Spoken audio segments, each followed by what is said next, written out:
So.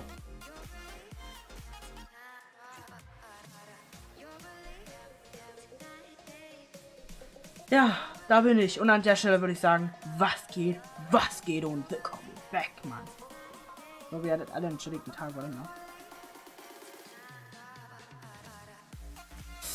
Ich hoffe, ihr hattet, wie gesagt, einen richtig geilen Tag. Wenn nicht, werdet ihr ihn spätestens jetzt haben. Ja, wir haben heute sehr volles Programm. Ihr seht, der Stream war tatsächlich schon für 16:45 geplant. Ich war vorhin aber noch mal am PC, habe ein paar Sachen gemacht, musste jetzt noch ein paar Sachen erledigen. Und deswegen erst jetzt der Stream. Genau. Zwei Sachen haben wir tatsächlich, wie gesagt, ihr seht es im Titel. Einmal natürlich FNCS. Ganz wichtig das Thema heute. Denn wir werden uns gemeinsam FNCS anschauen, enjoyen, im besten Fall natürlich auch erleben und viel Spaß haben.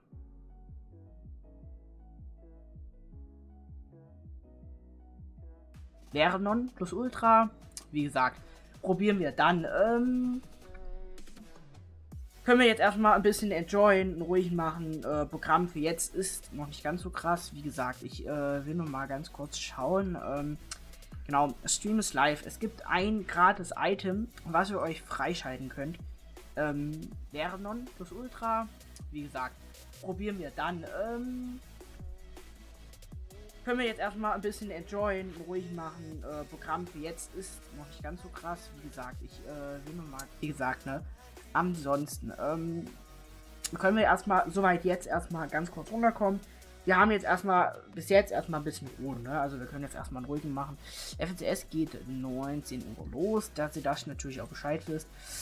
Ich will nur ganz kurz einmal mir die Website markieren, dass ich das natürlich alles machen kann. Wie gesagt, die Webseite findet ihr in der Videobeschreibung jetzt. Checkt das sehr gerne auf, ganz wichtig. Öffnet das einfach nur einen Tab, dass ihr mir zuschaut. Wie gesagt, ihr könnt die Gratis-Items quasi, das Gratis-Item bei mir nicht bekommen. Will ich nur gesagt haben, also ne, nicht, dass ich jetzt euch in dem Glauben lassen, ihr könnt hier bei mir das Gratis-Item, nein. Wie gesagt, jetzt. Ihr müsst dafür quasi auf die Webseite gehen, in der Videobeschreibung. Dass ihr mir zuschaut. Wie gesagt, ihr könnt die Gratis-Items quasi, das Gratis-Item bei mir nicht bekommen. Will ich nur gesagt haben, also ne, nicht, dass ich jetzt euch in dem Glauben lassen, ihr könnt hier bei mir das Gratis-Item, nein. Wie gesagt, ihr müsst dafür quasi auf die Webseite gehen, in der Videobeschreibung. Wie gesagt, das Dumme ist, bei mir wird das, also bei YouTube wird das ja nicht mal irgendwie markiert oder so.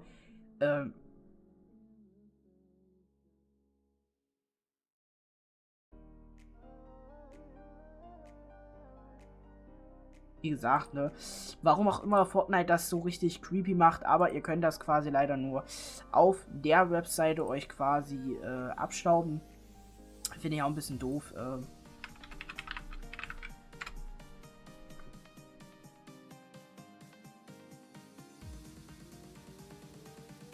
Finde ich sehr schade.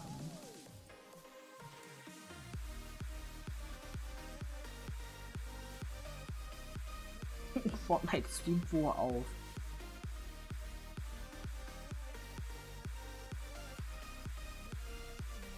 Auf Dings nicht mehr hier, auf YouTube, wie gesagt, ne? Bis jetzt haben wir erstmal ruhig, können wir ein bisschen enjoyen und dann gehen wir nachher rein. Oh, Amar geht auch schon, ne? Er ist trotzdem Totarsch.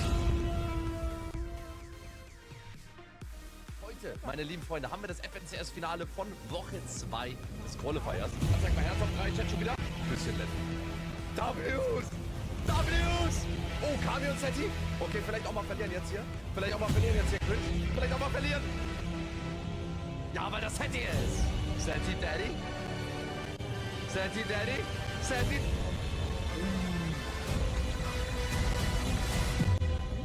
Ich würde gerne wenn ich Controller... Oh mein Gott! FNCS. Die Europameisterschaft. Es geht um $1 Million. Und heute qualifiziert man sich für das große FNCS-Finale. Es ist das letzte Mal, dass man sich jetzt noch qualifizieren kann. 1v1. Er hat noch 2 Medkits. Bro's nervous. Bro's nervous, Chat! Das kann das erste deutsche Duo sein. Cringe und Nobs aus Rasieren und Kassieren. Das beste Format auf YouTube, um neue Talente zu finden. Irgendwas. Ach du Scheiße. Nein. Bitte nicht. Bitte nicht. Ja! Let's go, Nobs! Sorry, guys. Ich hab's nur auf dem Boxen an, das finde ich angenehmer. 100. Dead. Alle dead. Crack. Dead. What? Wie gesagt, mich interessiert nur einmal, was er einmal sagt. Ne? Wie gesagt, wir haben jetzt einmal die Grand Finals. Richtig hype bin ich drauf. Wie gesagt, gestern habe ich das Ganze nicht gestreamt. Ich habe das gestern auch irgendwie total verpeilt. Okay, peace! Dann waren wir drin und dann dachte ich mir so, okay, jetzt weiß ich nicht mehr. Nice. Reason! Anderes Team. Warte mal! Die haben gewonnen! Mein Monster. Nein, bist. Die haben gewonnen! Die haben gewonnen! Die haben gewonnen! Alles gut. Die haben gewonnen! Du bist weiter runter, oder? Dead, einer! Nein, nicht rausfahren! Keine Medkits! Ja! Oh mein Gott! Oh mein Gott! Ja! Oh mein Gott! That's impossible! That's you fucking said, man!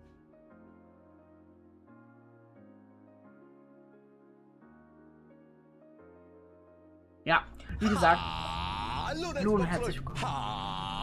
Hallo, herzlich willkommen zurück. Heute die erste Woche FNCS. Nice. Nice, Digga, wir haben noch mal den Trailer. Guck mal, wie gut die Tank ist, Chat. Guck mal, wie gut die Tank ist.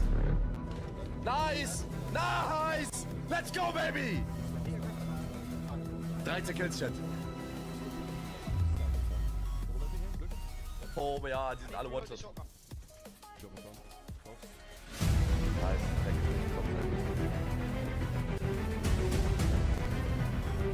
Nice.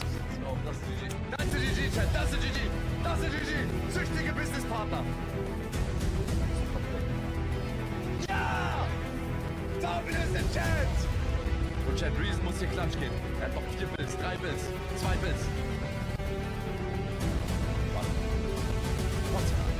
Der beste Spieler der Welt! Was? Reason! Mein Sohn! Top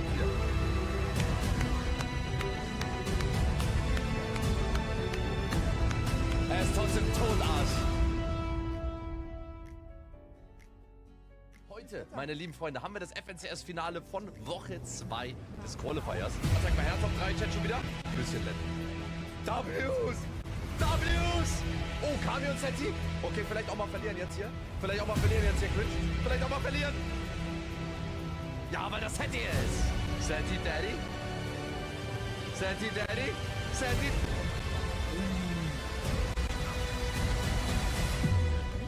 Ich würde gerne wenn ich Controller... Oh mein Gott! FNCS. die Europameisterschaft. Es geht um 1 Million $. Und heute qualifiziert man sich für das große FNCS-Finale. Es ist das letzte Mal, dass man sich jetzt noch qualifizieren kann. 1v1. 1v1. Er hat noch 2 Medkits. Bro's nervous. Bro's nervous, Chat!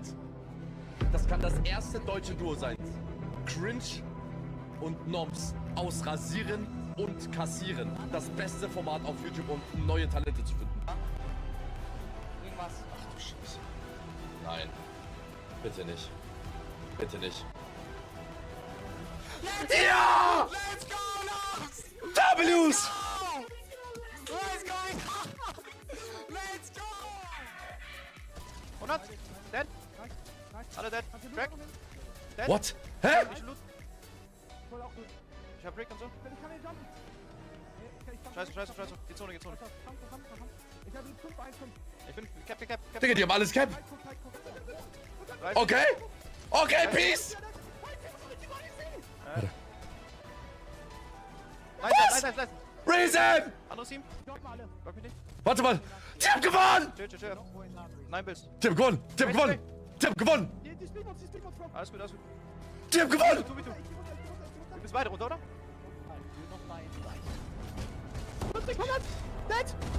Dead, Alter! Nein, nicht rauskommen! Keine Medkits! Ja!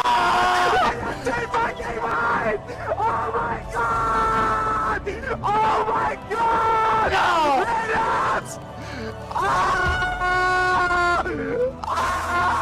Oh mein Gott! Lennart, Bro! Let's you fucking sad, man!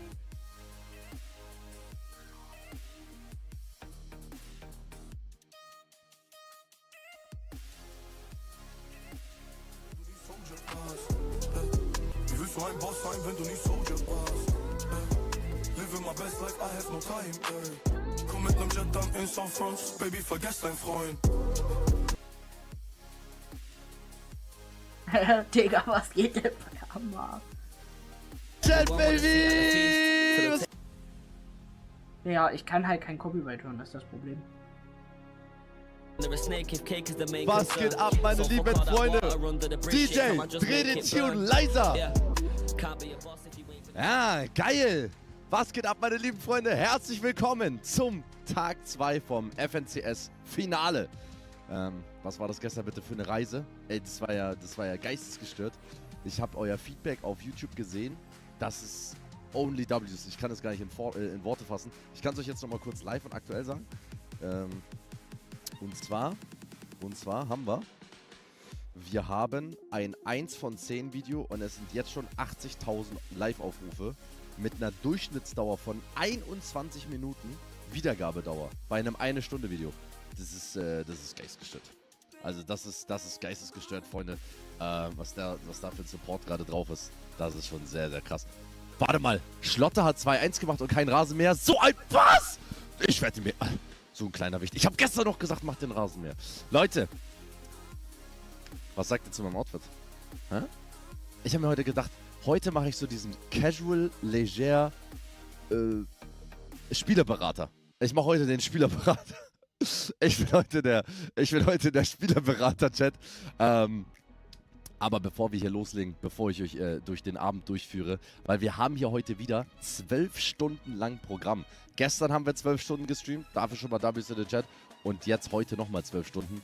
EU, dann haben wir noch eine Gillette-Challenge, dann haben wir 1v1s und wir haben dann natürlich noch NA Central, das große Finale. Aber bevor das losgeht, habe ich jetzt hier meinen Co-Moderator, genauso wie gestern, meine lieben Damen und Herren da draußen, der einzig wahre, der einzigartige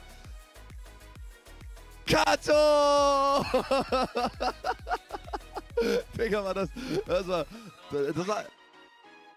war gut. Timing war sehr, sehr gut, Baby.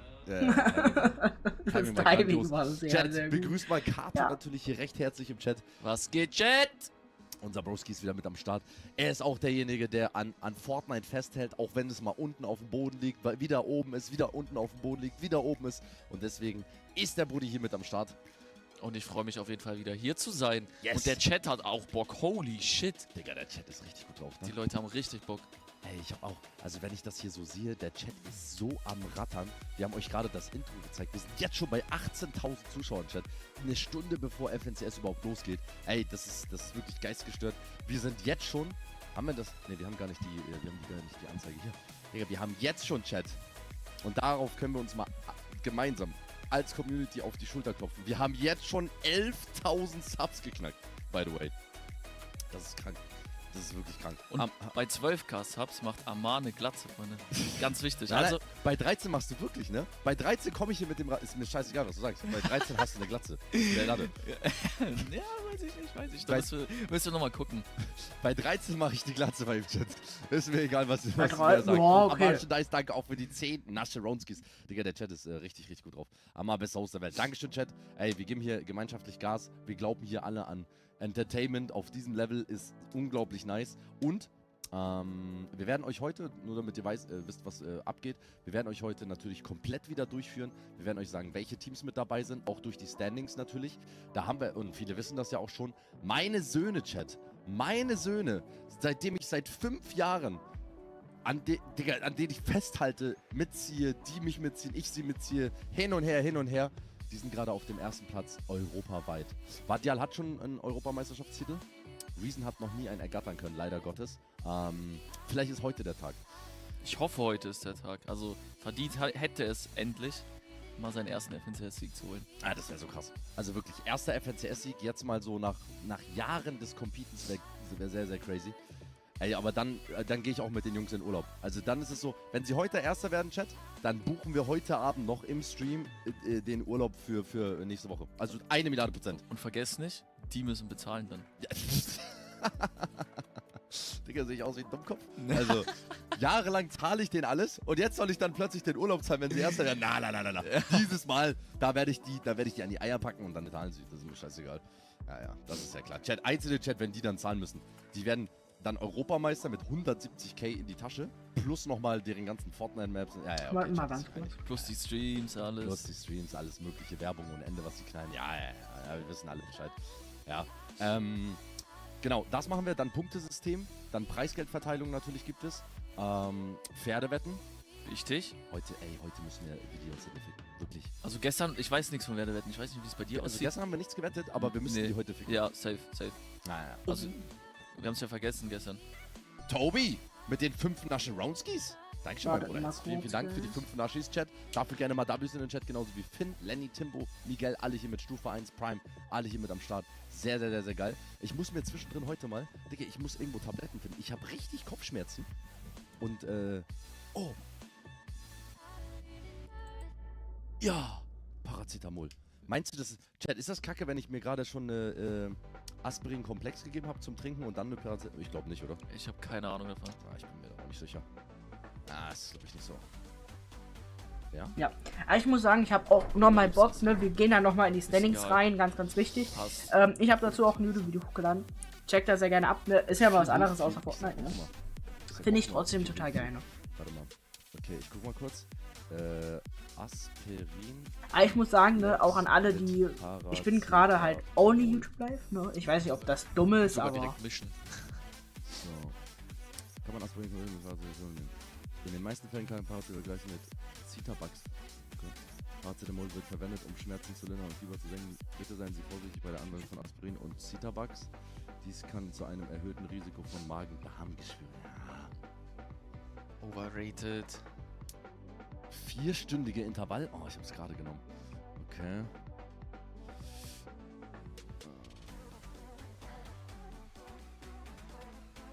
Keine Ahnung.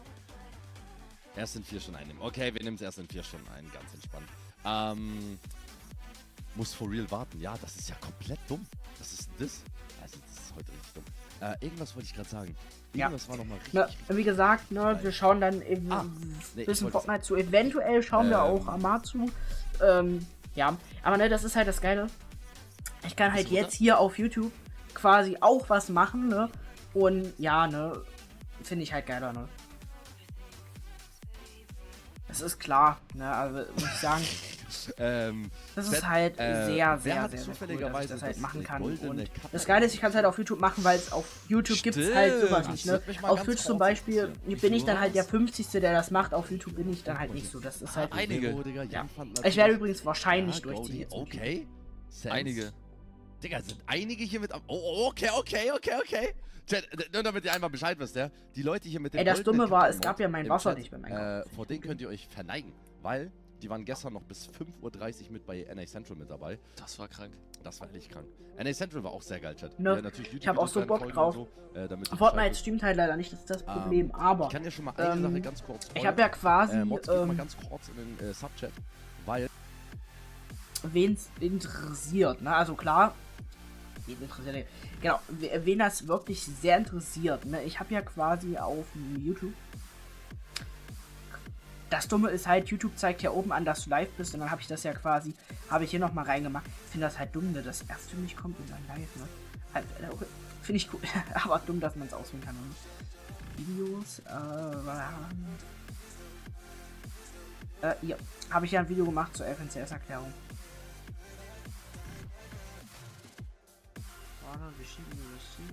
Nebenbei läuft ein kleines Tick Musik. Ja, ich habe übrigens quasi, ich habe jetzt die Animated Cam rausgemacht, weil das Dumme ist, mein Encoder, also braucht dann quasi noch länger zum Encodieren, weil mein Durchschnitt, ach, ist ja egal, ne? Wie gesagt, auf jeden Fall, wenn ich es das Video gefallen hat, ob ihr euch mehr genau von solchen Sachen wünscht, und mich beeilen kann und ich einfach das Erlebnis für euch da draußen noch besser machen kann. Aber dann würde ich sagen, haut rein, Leute, Tage später in einem Monat. So.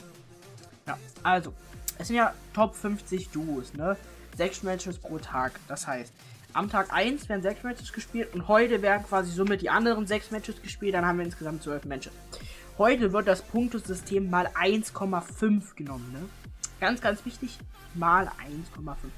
Ich habe übrigens meine Taskleiste hier transparent gemacht. Es sieht halt richtig creepy aus, ne? Wenn du halt irgendwo bist, Digga, das sieht creepy aus, ne? Aber, also das ist quasi mein Wallpaper, es ist animiert, ne? Ich habe es nur ausgemacht, weil wenn OBS läuft, dass es quasi dann im Hintergrund minimiert ist, dann kann ich das halt hier. Und die Taskleiste habe ich transparent gemacht. Ich weiß nicht, ob es dumm ist, aber ich fühle es irgendwie, ne? Wie gesagt, lasst ihr gerne ein Like da. Kostet euch gar nichts, ne? Ich weiß nicht, was Amar gerade so Schönes macht. Also, das ist doch nicht echt. Nein, ist nicht echt. Ist die verloren? Ja. Doch, kann echt sein. Guck dir mal die Namen an. Nein, niemals. Ja, okay, das sind schon komische Namen, hast recht. Ja, kann doch nicht sein, Digga. Vor allem ist rattert so heftig. Ja, das ist Botting leider. Naja, Chat, wie geht's euch gesagt, denn? Ja? Ne? Und ich habe vorhin mal ein bisschen am PC, also mal eine Einstellung gemacht, also habe mir quasi nach Einstellungen gesucht und ja, um das quasi zu machen und ja, habe mir das dann übernommen, was geht, Schäden, was geht.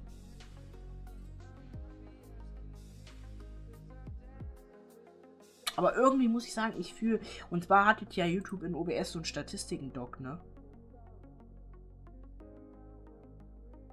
Keine Ahnung, das ist so dumm, ne? Weil das Geile ist, ja, was geht.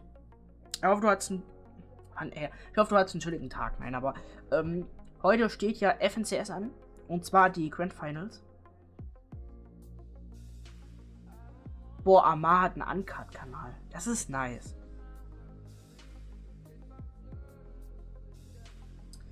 Aber wie gesagt, Guys, ich habe überlegt, auf YouTube mit Stream durchzuziehen. Was geht.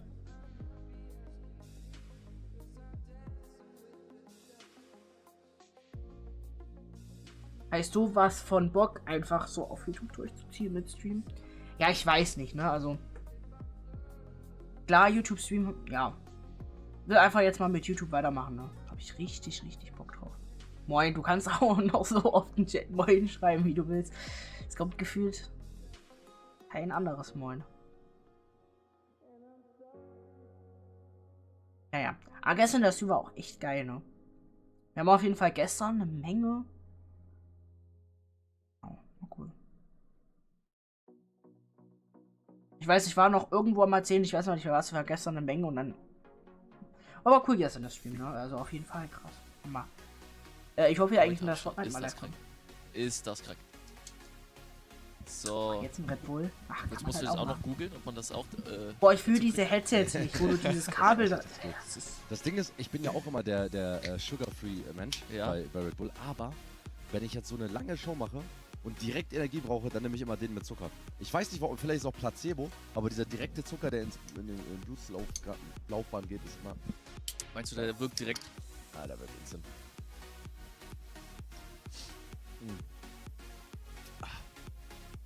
Savage heute nicht, das glaube ich nicht. Nein, Savage ist safe online. Ja. Auf jeden Fall. Zirkulation, ja genau.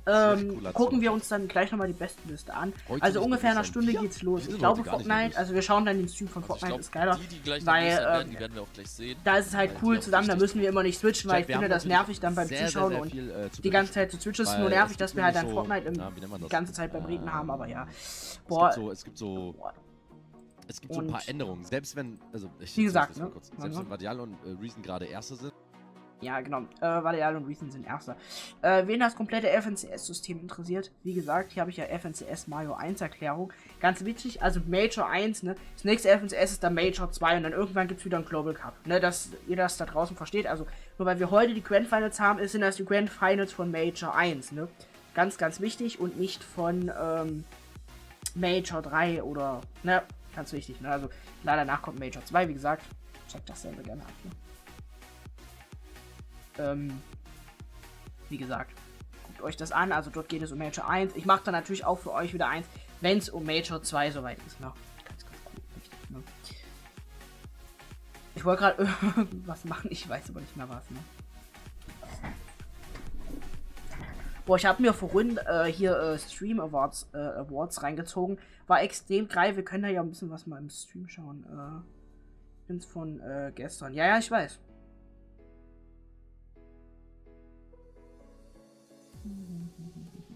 Mann, ich wollte jetzt, ach so, erstmal eine Orientierung finden, ne? Wie gesagt, ne, in ungefähr 44 Minuten genau. Wie gesagt, aber es gibt ja ein gratis Item. Und zwar, wenn ihr euch FNCS anschaut. Wartet.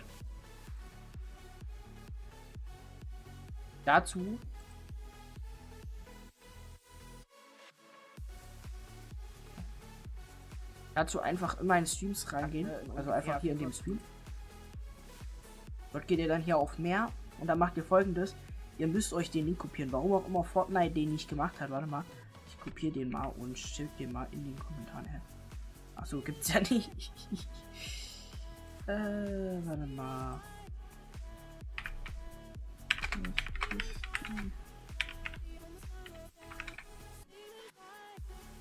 Hey, ja, hä? Jaden, ich weiß. Das, hä?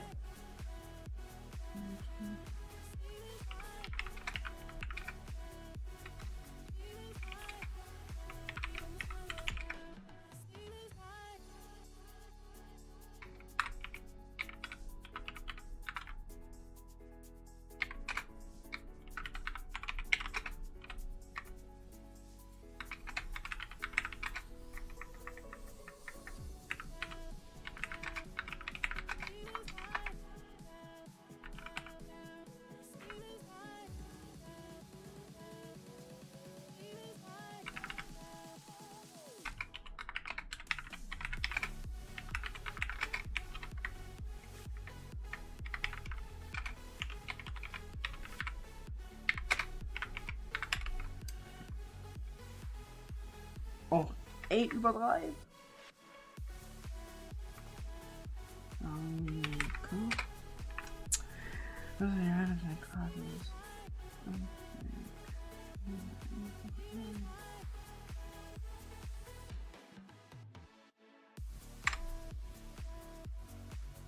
Das finde ich halt auch wieder so sehr, sehr nervig an YouTube, genau.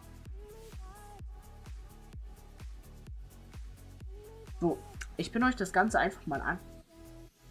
Ganz wichtig, dort seht ihr nochmal die Seite. Da, ich weiß nicht, auch, wir können ja nicht mal out. Ja, das ist ja dumm.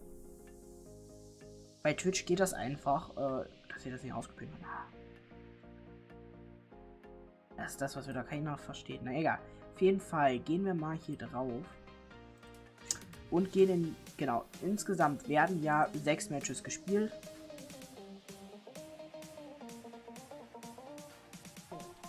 Also 6 Matches sind quasi immer drin. Und ihr könnt dann hier halt machen. Also auf Platz 1 ist Reason und Varian mit 306 Punkte. Beno und Hazen auf Platz 2. Deustch und Malibuka auf Platz 3, ne?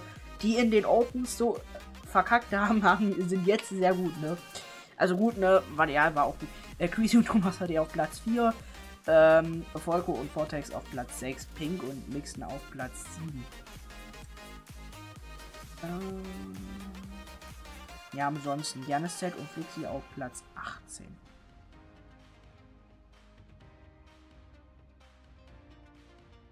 Ja, wie gesagt. Als Leaderboard ist, muss ich sagen, okay. Also klar, es ist gut. Kann man, ja, okay. Also wie gesagt, es sind ja nur 50 Duos weitergekommen, ne? Da steht aber Rave E-Sport, ne? Ups. Okay. Okay, das Ach hier, Punktesystem. Okay, Chat, also, wir gehen einmal rein. Wir sehen hier direkt das Punktesystem. Und das Punktesystem ist mal 1,5 von dem, was gestern war. Das heißt, wir sind bei 100 Punkten für einen Sieg. Gestern waren es 65 Punkte für einen Sieg. Genauso wie bei jeder Kill war gestern 4 Punkte. Jetzt ist heute 6 Punkte pro Eliminierung. Aber es bleibt trotzdem natürlich, ab Top 25 gibt es die ersten Placement Points. Genau. Also es wird auf jeden Fall heute einen riesen Impact haben, ne? Also wer jetzt denkt, wer gut dabei ist, das könnt ihr komplett vergessen, weil eine Runde kann wirklich alles wieder komplett verändern. Das ganze Leaderboard. 100%. Also, wir können euch das ja mal anhand eines Beispiels zeigen, ne? Ich kann ja mal hier kurz reingehen. Zack. Und da sind wir natürlich direkt drin. Das sind die Standings von dem ersten Tag, meine lieben Freunde. Und wir sehen es ja auch, ne? Unsere Söhne oder meine Söhne sind 7 Punkte vor Tayson und Veno auf dem ersten Platz. Sogar sage und schreibende 38 Punkte vor dem dritten Platz. Immer in Mathe, ne? Dann denkst du, 38 Punkte vor dem dritten Platz, vor Malibuka und Deustch. Und wir sehen es hier, also die haben viel Abstand, aber laut dem Punktesystem kann jeder nach einer Runde mit einem 10-Kill-Win, guck mal hier, die Janis und Flichi, die sind 18. Platz, Chat, okay? 18. Platz, das müsst ihr euch mal auf der Zunge zergehen lassen. Machen sie einen 10-Kill-Win, haben sie 160 Punkte und sind dann, wenn sie eine 0-Punkte-Runde machen, sind sie einfach vor denen auf dem ersten Platz. Nach einer einzigen Runde. Und heute werden 6 gespielt. Das heißt, heute ist natürlich sehr, sehr crazy, was die Punkte angeht. 10-Kill-Win ist ja auch gar nicht unwahrscheinlich. Na, absolut nicht. Vor allem, wir haben ja 6 Runden, die heute noch gespielt werden. Also es ist sozusagen erst Halbzeit. Und es wird so viel passieren sich im Leaderboard. Guck mal hier, Tayson und Veno haben ja auch einen 9 Kill-Win gemacht als letztes gestern. Ja. Vadial und Reason haben einfach gestern sehr konsistent gespielt, haben immer viele Kills gemacht. Das wird heute für die richtig gut sein, wenn sie viele Kills machen. Wenn sie es wieder so hinbekommen, dann safe. Dann können sie auch die 1 verteidigen. Haben wir hier, ne? Tayson und Veno haben wir schon drüber gesprochen. Die sind auch uncontested. Wir zeigen euch auch gleich die Drop-Map komplett. Ja, da müssen wir gleich nochmal eingehen. Die ist nochmal jetzt verändert. Ah, echt? Ja, komplett. Hat sie AMC? Weiß ich nicht. AMC, guck mal bei Kiro. Der hat die neue gepostet. Weil bei Aquanoa hat sich was getan und ja, bei Vino Tayson hat sich auch was getan. Aber es ist krass, wie zwischen dem dran, AMC? ersten und dem zweiten halt einfach nur 10 ich nicht. Punkte sind. Ne? Hör dich nicht. Nochmal? Haben sie. Okay, geil. Ja, okay. geil. Also hast du wieder keine Schalte zu mir, AMC? Okay, also ich höre dich auf jeden Fall nicht. Mr. 187, Dark, Johann Maria, Marlon, Naujon, Wilki, Diamant, Pasti, Sadie, Vipex, The Goon und Michael. Danke für die ganzen Subs, Chat. Falls ihr hier auch subben wollt, freue ich mich natürlich immer sehr drüber. Wir sind bei 11.000 Subs. Das ist krank. Fast 1,7 Millionen Followern. Und dann habt ihr halt keine Werbung. Dann habt ihr hier Abonnentenzeichen. Ihr könnt immer in den Subchat reinschreiben. Könnt das international überall verwenden in jedem Stream. Das ist immer ziemlich geil. Das ist ein nice Support. Aber ich habe richtig Bock. Wir machen mal weiter bei den Standings. Malibuka und Deustch. Guck mal, geil. die hatten 2 Baba-mäßige zweiter Platzrunden und deswegen auch sehr, sehr weit oben mit dabei. Queasy und Veno, 2-mal Offspawn-Dead, ne? Queasy Thomas, ja. Queasy und Thomas, 2-mal Offspawn-Dead gegen Noms und Cringe und ansonsten super krass verteidigt. Crazy. Weil also ist wirklich krass. das ist ja das, was ich immer gesagt habe. In NA zum Beispiel hat sie Klicks komplett unconnected, hier Levish Livia, und hat die mythische Tag. So. Und einfach viel zu wenig daraus gemacht, safe. Viel zu wenig daraus gemacht. Und hier natürlich Quisi und Thomas. Die sind crazy. Die sind krank. Nach 4 Runden bist du 4. Platz. Das ist schon krass. Das ist übel stark, sehr, sehr stark. Pablo, Wingo und Davis, also die Top 5 liegt sich super. Volko und Vortexas. So. Volko auch ein deutschsprachiger Spieler, by the way. Okay. Von Focus gesigned. Der einzige Focus-Spieler, der mit dabei ist. Mixo und McCloud, die Und auf der zwar, Sky aber Dune, die ersten wisst ihr, was ich Franzosen, mal die oben Bock mit habe? dabei sind. Mama. Giras, ja, welches ist richtig. Und, Giras und Cherry hier auch auf der 9. ja, haben wir jetzt noch übelst viel Zeit, ne?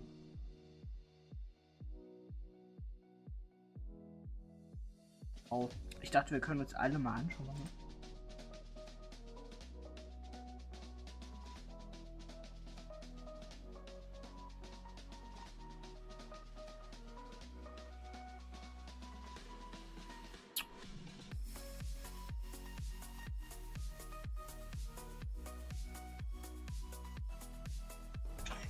Überrasch mal kurz an.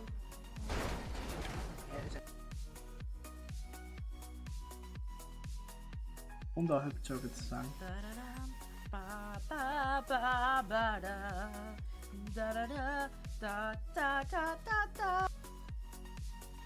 Am Ende. Mir muss erst mal einfallen, dass ich es euch als... Es gibt auch so dumme.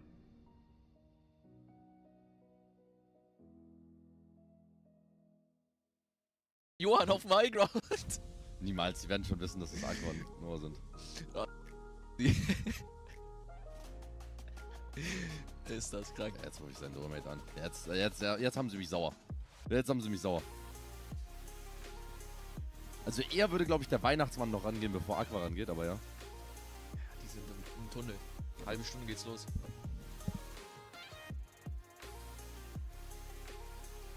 Johann mit dem Kill of Tayson. Boah, das ist aber richtig gut. Ist das krank. Nein, aber, Einerseits ist das lustig, ne? Wir Aber haben ja- einerseits ist das so warte dumm. mal. Fortnite müsste ja hoffentlich gleich online kommen, aber Platz 1, ja, wenn man sich das mal anguckt, ne? 110, 199. Wenig einfach dazwischen Platz ist, ne? Oder, ja. Also, mein gut. Zwischen dem 2. und 3. der ist schon krass. 20. 2. Boah, Digga. Was? Das ist krass.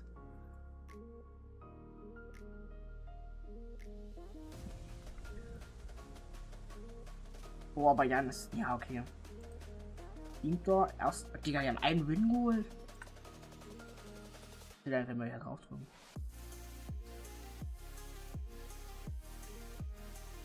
Ah, krass. Nicht cool. Nee, aber. Boah. Aber wenn man sich das mal anschaut. Ja, es kommen ja nur 50 weiter. Also heute werden quasi wieder 6 Rounds gespielt. Richtig cool, ne? 19 Uhr geht's los, also in knapp einer halben Stunde. In einer knappen halben Stunde geht's los. Und ab da haben wir feinste Unterhaltung, ne? Feinstes E-Sport, ne? Fortnite kommt ja wahrscheinlich dann immer so ungefähr eine halbe Stunde online. Oder sind die schon online? Oh, ich dachte mal. Ey, lad mal Twitch neu. Okay, war dumm, aber ist egal. Digga, bitte habt ihr es gesehen. Es hat so ein Typ, so ein altes Video von Jannis gepostet. Das Kindervideo, ja. Ich hab's nicht gesehen.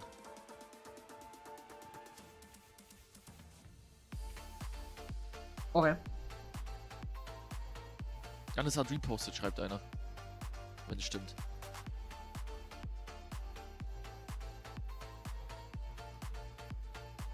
Nee. Oh, vielleicht hat er drüber kommentiert.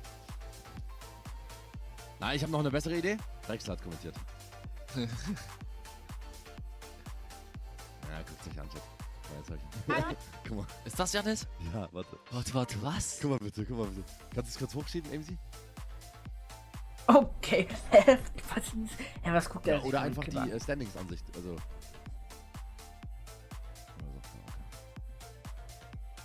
Janis!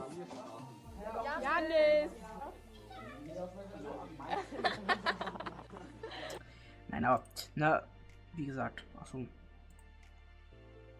Den können wir uns denn noch so anschauen? Also klar, Pink kennen wir ja auch. Boah, Queasy und Thomas hat den, ne? Keine Ahnung. Aber ich finde auch Malibuka irgendwie so. Klar, Malibuka und Deustch ist ja auf Platz 3. Das ist okay. Also klar, gut. Aber schon sehr, sehr, sehr, sehr selten. Aber am Anfang waren sie so kacke, ne?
Boah, geil. Aber ganz wichtig, weil ich euch auch noch sagen muss, ne? Es gibt ja heute einen Punktemultiplikator mal 1,5, ne? Das ist ganz einfach. Jetzt gibt es quasi für jeden Win gibt's 16 Points, ne? Für Top 2 6, für Top 3 auch 6, für 4 auch 6, für 5 auch 6. Ab Top 6, ab Top 5 gibt es 6, ab Top 6 gibt es 3. Dann Top 7 auch 3, 8 auch 3, 9 auch 3, 3, 3, 3, 3, also immer 3 Punkte bis, ja, gut, bis Top 25 gibt es 3 Points dann, also von 6 bis 25 bekommt 6 Punkte und jede Elimination gibt auch nochmal 6 Points, ne, also wir haben ja den Punktemultiplikator, also der war ja von gestern, heute ist er ja mal 1,5, ne. Ganz wichtig, ne? Also ich sag öfters ganz wichtig, aber sehr wichtig, ne? Wie gesagt, für das Gratis-Item ganz wichtig, einfach auf die Seite einmal gehen, ganz einfach laden. Nachdem sie geladen hat, ganz einfach, seht ihr jetzt hier zum Beispiel, wann Fortnite live ist, ne? Seht ihr natürlich erstmal alle, die live sind. Hier seht ihr jetzt zum Beispiel einen alten Stream von. Und geht dann hier ganz einfach drauf. Und hier seht ihr dieses Backblick. Ganz einfach, seid ihr jetzt schon 30, geht hier drauf. Schon seid ihr damit ready. Ne? Wie gesagt, ne? Insgesamt sind es auch quasi nur 6 Lobbys, die gehostet werden, weil es sind ja nur 50 Spieler. Also von daher ist es eigentlich, also an und für sich total simpel, aber trotzdem, na, also klar, ne, die haben halt jetzt quasi die Möglichkeit, das ist meist. Ja, also wir haben jetzt noch über eine halbe Stunde, die wir halt einfach chillen können, weil, ja, so, ich sag mal, so krass, sag ich mal, ist es jetzt auch wirklich nicht. Gratis Item, ich weiß nicht, soll ich da ganz kurz einen Shop machen oder ist es irrelevant eigentlich, weil ansonsten kann man sich mal irgendwas so mal ganz schnell auf YouTube geben, so.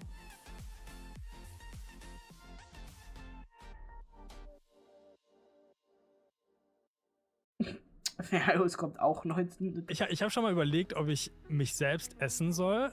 Also so ein Stück von mir rausschneiden und das braten und essen. No way, aber, no way. Das aber mit so Arzt. Das kannst du nicht einfach so droppen, was?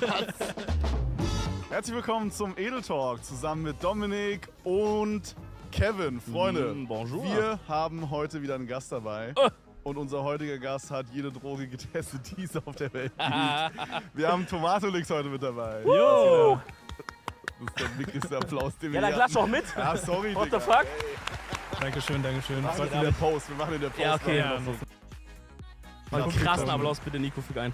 Geil, Bruder. Was geht ab? Wie geht's dir, Meister? Mir geht's sehr gut. Also ich habe hier eine schöne Location ausgesucht, so Oh irgendwo mein mitten auf einem Feld oder so. Ja.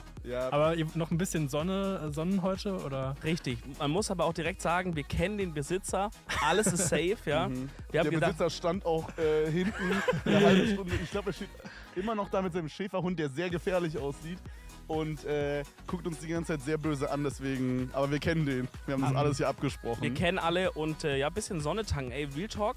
Wahrscheinlich muss man diese Tage noch ein bisschen genießen, bevor es wieder Winter reinhittet, auch eklig. Bisschen schön die Sonne. Willst du wissen, warum wir überhaupt hier sind und nicht in unserem eigenen Podcast-Set? Ja. Das haben wir dir verschwiegen bisher nämlich. Ich habe in meinem Podcast-Set, glaube ich, so 8 Monate gelebt. Und das war dir jetzt so unangenehm? Aber ich habe echt auch lange nicht aufgeräumt. Und da sieht es wirklich aus wie Scheiße. Ich glaube, du denkst jetzt, oh, ist wahrscheinlich ein bisschen unaufgeräumt, steht eine Tasse rum. Aber ich bin da sehr interessant, aber gut, dass ich jetzt eine Stunde lang anzugucken. Hi Leute, Albert hier von windowsarea.de und Windows 11 hat über die letzten Updates ein paar echt krasse Features eingeführt, wo ich echt dachte, von denen müsst ihr unbedingt einige kennen. Heute zeige ich euch ein paar coole Funktionen von Windows 11, die euch viel Zeit im Alltag sparen werden und die ihr hoffentlich bislang noch nicht gekannt habt. Aber vorher noch eine Nachricht von unserem heutigen Videosponsor. Hosting.de ist euer zuverlässiger Partner für alle Fragen rund ums Webhosting, der seit fast 20 Jahren in Deutschland hostet und für Qualität und Vertrauen steht. Mit einer vollständig in Deutschland entwickelten und betriebenen Infrastruktur bietet Hosting.de nicht nur Sicherheit und Performance, sondern auch ein Versprechen. Jede Anfrage, die vor 16 Uhr eingeht, wird noch am selben Tag beantwortet. Als Kunde bei Hosting.de seid ihr nicht nur eine Nummer und deshalb werdet ihr beim Telefonsupport auch nicht von einem Automaten begrüßt, sondern von Axel oder einem von deren Experten aus dem Support-Team. Sie stehen euch mit maßgeschneiderten Lösungen zur Seite. Hosting aus Deutschland heißt für Hosting.de aber auch soziale und ökologische Verantwortung. Sie erzeugen selbst einen Teil ihres Stroms, beziehen nur Naturstrom und heizen ihre Büros sogar wortwörtlich mit Serverabwärme. Ob Webhosting, Domains, VPS oder gar euer eigener Managed Nextcloud, bei Hosting.de findet ihr sicher das passende Angebot für euer nächstes Projekt. Und jetzt sogar mit doppelten Kapazitäten bei allen VPS-Produkten zum gleichen Preis. Schaut einfach über den ersten Link in der Beschreibung bei Hosting.de vorbei. So, dann geht's auch schon los. Ich finde das immer creepy, wie bei ihnen halt immer zwei Sachen davor stehen, aber mich interessiert jetzt mal diese Windows 11 Tools, die man unbedingt braucht und die keiner kennt. Die ihr kennen solltet so. Wir alle hassen es, wenn ein Programm hängen bleibt. Was ich aber weit mehr hasse, ist die nachfolgende Prozedur. Wenn es ohnehin keine Rettung gibt, führt der erste Weg meist direkt zum Task Manager, wo man sich dann das Programm raussuchen muss und auf Task beenden klickt. Kennen wir alle, haben wir alle schon 1000-mal gemacht. 1000-mal ist nichts passiert. Das ist die Musik meiner Zielgruppe. Wait, raussuchen muss und auf Task beenden klickt. Kennen wir alle, haben wir alle schon 1000-mal gemacht. 1000-mal ist nichts passiert. Das ist die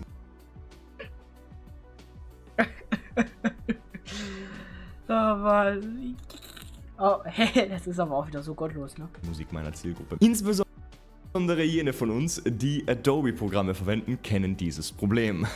Und wenn das zum Beispiel in einem Spiel passiert, ist das ultra lästig, weil dann muss man aus dem Vollbildmodus raus und das Spiel will vielleicht gar nicht aus dem Vollbildmodus raus, dann versucht man mit Alt-Tab rauszugehen, das funktioniert nicht, der Taskmanager lädt nicht im Vordergrund und so weiter und so fort. Also es ist wirklich die Prozedur, die ich daran hasse, wenn ein Programm abstürzt. Es gibt aber in Windows 11 jetzt endlich eine Option, damit ihr diesen Prozess ganz einfach über... Hey, aber das ist ja eigentlich, das ist interessant, ne? Aber ich hatte das zum Beispiel damals extrem oft bei Valo, dass ich es gestartet hatte. Keine Ahnung warum, aber das hat gestartet und keine Ahnung. Es kam aber nie raus, dann habe ich es nochmal neu gestartet. Keine Ahnung, aber hey, das ist doch eigentlich echt geil, wenn es dazu eine Funktion gibt. Die Taskleiste beenden könnt. Folgt mir dazu in die Einstellungen und geht erstmal zu System, dann zu Für Entwickler und dort findet ihr dann diesen Schalter für Task beenden, den ihr dann einfach auf ein umstellen müsst. Jetzt könnt ihr auf ein beliebiges Programm einen Rechtsklick machen und ganz einfach und unkompliziert einen Prozess direkt von eurer Taskleiste aus beenden. Das spart euch den Weg zum und das Rumgesuche im Task Manager. Ja, das ist ja richtig smart eigentlich, ne? Warum kennt man sowas nicht? Aber warum macht Windows das nicht auch automatisch eigentlich? Das ist Ja, auch und ganz ehrlich, wenn Photoshop, DaVinci Resolve oder GTA 4 was geht, Wildvogel? ohnehin schon hängen geblieben Achso, stört das mit der Musik oder ist okay? ist, Oh Manns Maul. Achso, ne? Das finde ich aber auch so eine geile Funktion auf Spotify, ne? dann gibt's meist ohnehin keine Rettung. Ihr könnt nur hoffen, dass ihr zwischendurch irgendwo gespeichert habt und ihr verliert so wenigstens keine Zeit damit, euch die falsche Hoffnung zu machen, dass sich Premiere Pro von selbst wieder fangen wird. Ganz sicher. Wenn ihr Windows das nächste Mal neu installieren müsst, stellt euch beim ersten Setup unbedingt die Region auf Englisch im Klammer Welt um. Okay, es ist so ein banaler Trick, aber es spart euch mindestens ein paar Minuten der Bereinigung von Bloatware auf eurem PC. Dass man sowas schon bei einer Clean Install braucht, ist eigentlich so dumm, aber ganz egal. Wenn ihr aber bei der Installation Englisch Welt als Region auswählt, wird keinerlei Bloatware im Startmenü mitinstalliert. Das liegt nämlich daran, dass Microsoft die Region benutzt, um zu entscheiden, welche Bloatware in Windows 11 mitgeliefert Hä? Mann, warum sehe ich so ein Video jetzt auch, was geht, Chaden? werden soll. Da habt ihr dann so Zeug drin wie Netflix, Disney Plus, TikTok und was weiß ich sonst noch im Stimmt. Das ist das, was ich immer aus Prinzip deinstalliere. Startmenü eben. Wenn ihr Microsoft eure Region nicht verratet, bleibt das Startmenü schön sauber und absolut bloatwarefrei. Ihr spart euch zumindest die paar Minuten der Entmüllung und könnt sofort damit beginnen, euer Startmenü nach euren Wünschen anzupassen. Es ist echt einer meiner Lieblingstricks und ebenfalls bislang ziemlich unbekannt und vor allem etwas komfortabler als Tiny11 zu benutzen, worüber wir ebenfalls bald sprechen werden übrigens. Ich bin echt gespannt, ob ihr diesen Trick kennt. Sagt es mir gerne in den Kommentaren, denn ihr seid meine einzige Telemetrie, die ich habe, damit ich wissen kann, ob meine Videos Digga, wie creepy einfach so Bild oder er scrollt, ey. überhaupt für euch nützlich sind oder nicht. Also würde es mir echt helfen, ja, jetzt, was macht er denn jetzt? wenn ihr uns ein Like und einen Kommentar vielleicht da lasst. Weil zum Beispiel den folgenden Trick kannte ich Nice, ich hoffe, es hat geschmeckt. selbst noch nicht und bin erst während der Recherche für dieses Video darauf gestoßen.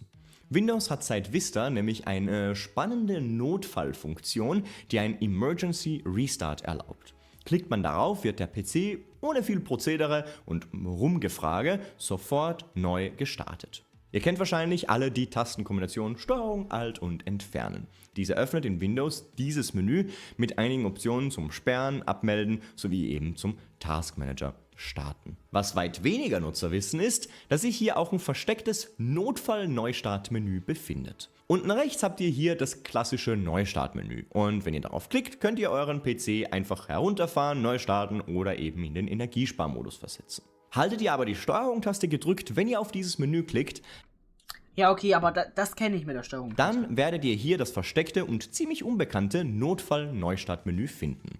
Klickt ihr hier dann auf OK, wird Windows sofort neu gestartet. Es wird nicht auf Programme gewartet, es werden keine Updates installiert und Windows wird ausgeschaltet, als hättet ihr den Power-Knopf gedrückt oder den Stecker gezogen. Ebenfalls ein guter Tipp, wenn nicht nur ein Programm, sondern euer ganzer PC hängen bleibt, ist die Tastenkombination Windows, Steuerung, Shift und B. Wahrscheinlich habt ihr selbst schon mal davon gehört, aber ganz viele Nutzer wissen nicht, was diese macht und wozu sie eigentlich gedacht ist. Da gibt es nämlich eine ganze Reihe von Mythen rund um diese Tastenkombination und der Entwickler, der bei Microsoft dafür verantwortlich war, hat das kürzlich auf Reddit erklärt, aber es wird von unterschiedlichen Medien leider immer wieder falsch wiedergegeben, also stellen wir das jetzt in diesem Video klar. Diese Tastenkombination ist dann praktisch, wenn euer PC aus irgendeinem Grund hängen geblieben ist und nicht mehr reagiert oder dabei nur einen schwarzen Bildschirm anzeigt. Konkret wird dabei ein Befehl geschickt, damit Windows den Buffer für die Desktop-Oberfläche verwirft und den Desktop-Window-Manager auffordert, ihn neu zu erstellen.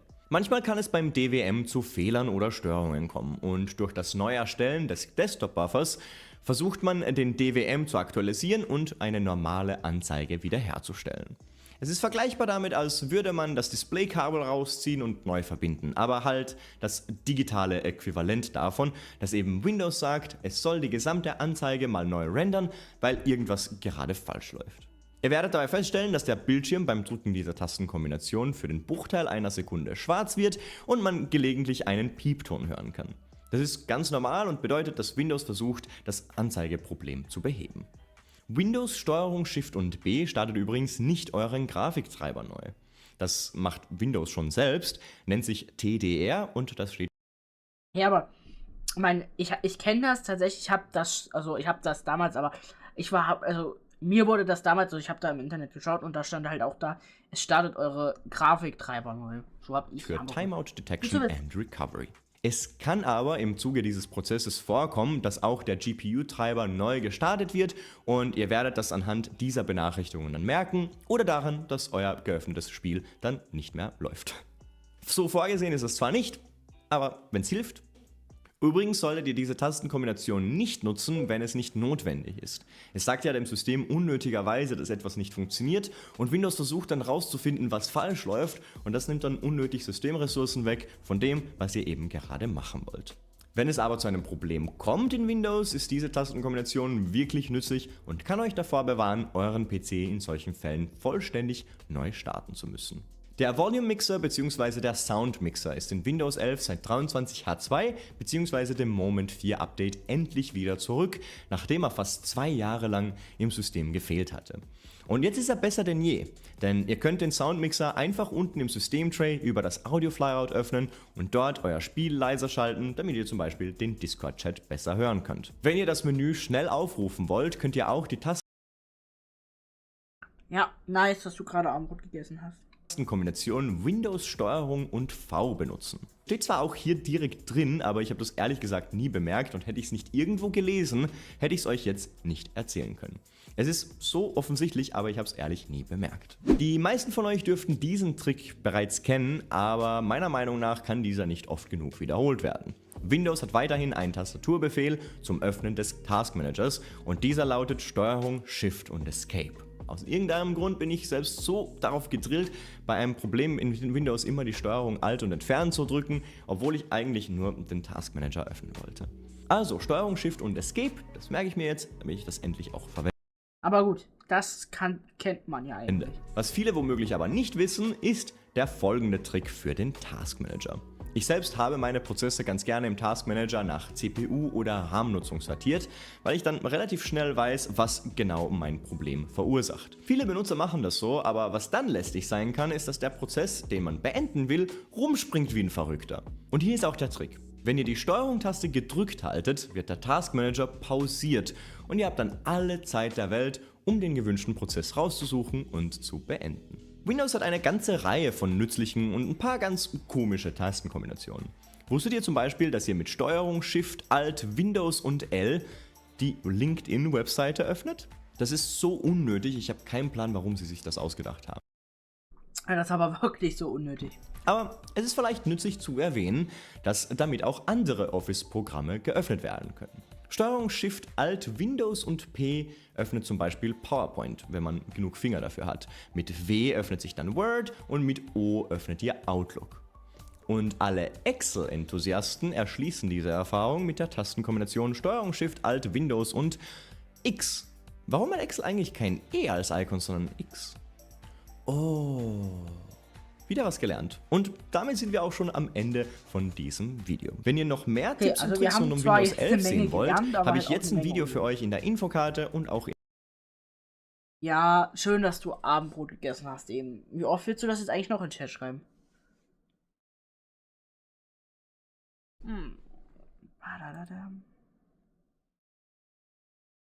So, Fortnite, wollt ihr jetzt mal live kommen oder chillt ihr jetzt noch? Taste, Ruhig, Niklas, Eismagier, Saft, Jeremy, Semmel und Niley. Danke für die ganzen Subs. Wie war NA gestern? Gut, aber auch sehr auslaugend.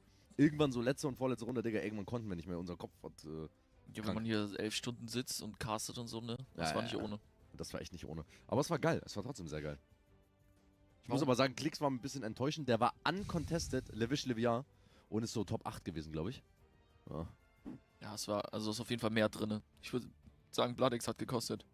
Naja, BloodX hat auf jeden Fall gekostet. Der sagt, geht tight. Wieder mit so, die wussten gar nicht, viel zu früh immer. Ja, viel zu früh. Viel zu früh. Ich bin auch gespannt, wenn Vadial und Reason zum Beispiel heute nicht Erster sind, ob die dann sagen, ja, lag an BloodX oder ob sie dann sagen, nee, lag an uns. Ja, ich glaube, Reason ist dann schnell wieder aus der Bio raus. Ja. So, warte mal.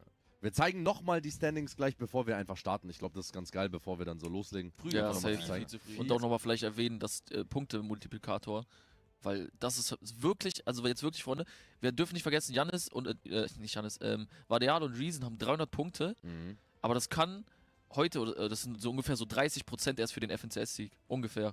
40%. Also die müssen heute nochmal so spielen, wenn sie FNCS gewinnen wollen. Ja, stimmt. Chat, wer streamt jetzt noch? Vadeal, Reason, wer noch? Mit Savage Mongrel, dann vielleicht Cringe und Noms wieder. Da müssen wir aber auch Noms jetzt mal supporten. Noms CDOTV. Heute ist Noms dran. So. Wir gehen mal in die Szene.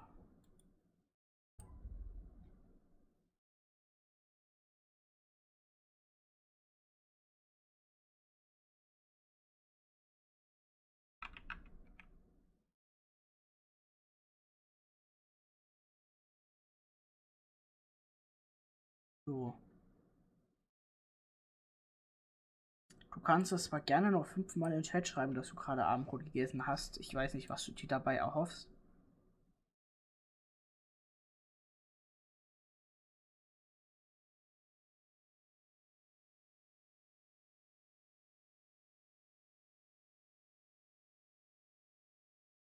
So.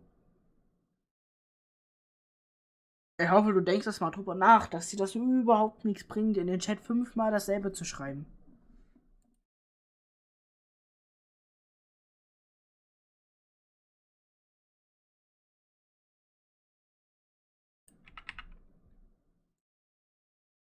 Er bringt dir halt nichts, ne? Du kriegst halt bei mir einen Timeout dann. So. Bitte.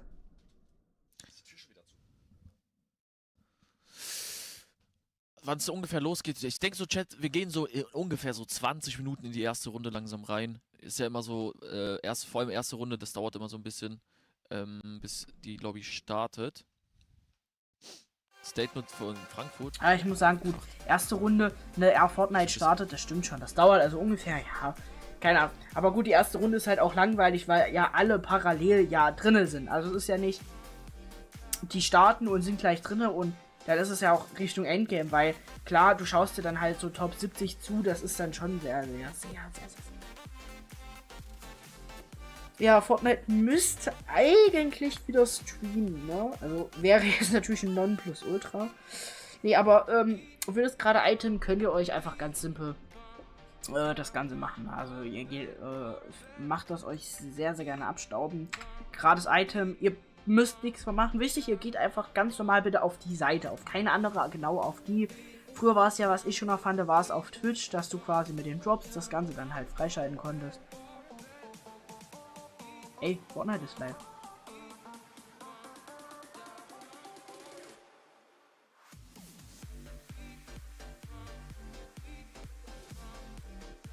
Ja, wie gesagt, ne?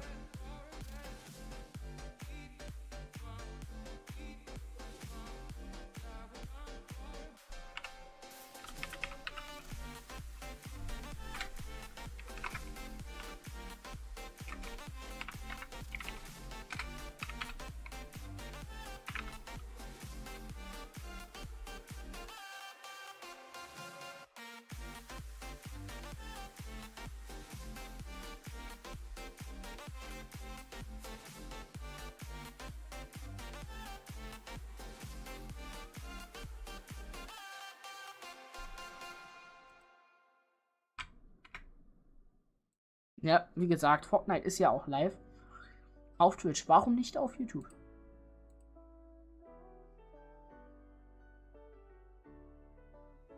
Finde ich immer so creepy. Hey, ich muss sagen, auf YouTube bringt es mir halt eigentlich mehr so.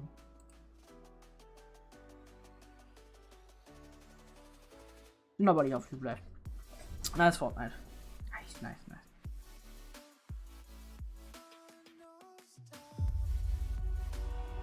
Weil es geil ist, vor 13 Tagen haben wir das letzte auf YouTube geladen.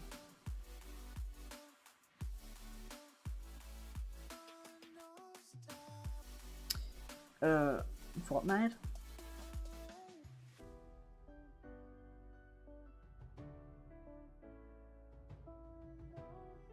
Ja, okay. Ah, guck mal. Jetzt wird es mir auch angezeigt, dass Fortnite live ist, ne? Ja, wie gesagt, ne, das sind jetzt halt noch im Starting. Deswegen switch ich auch nicht. FNCS clutches and win everything.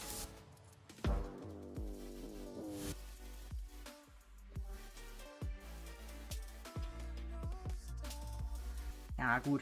Ja, wir sehen jetzt quasi, wer alles in der Lobby ist. Das wissen wir ja, wer in der Lobby ist. Dieselben wie gestern. Das ist einfach so. Ne? Bis jetzt kann ja keiner ausscheiden.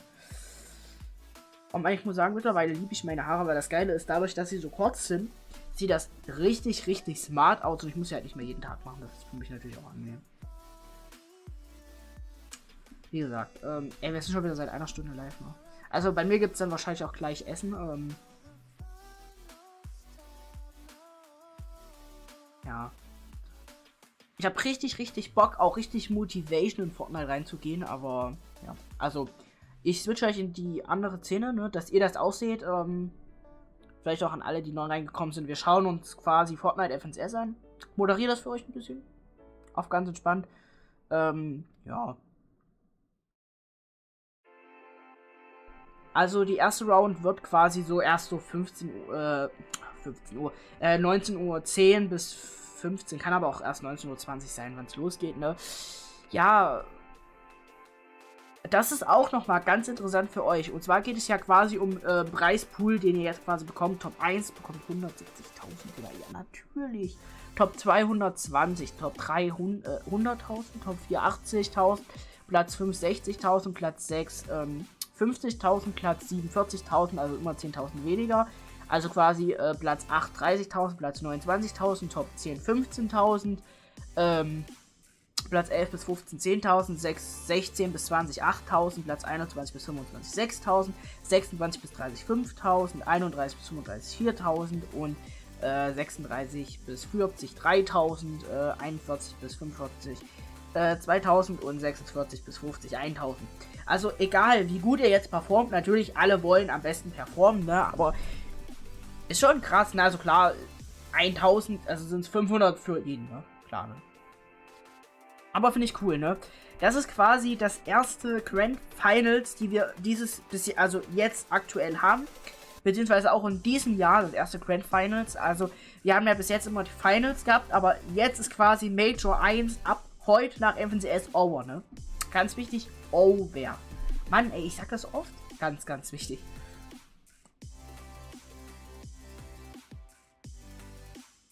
Mann. Wie die Fortnite-Spieler nach oben gehen.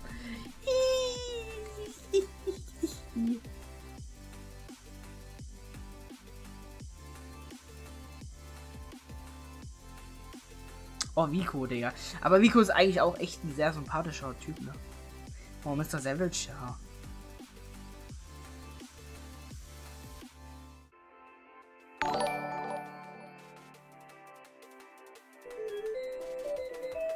Sag ich mal, bei mir gibt's Essen. Guys, ich schicke euch in die League-Szene rein.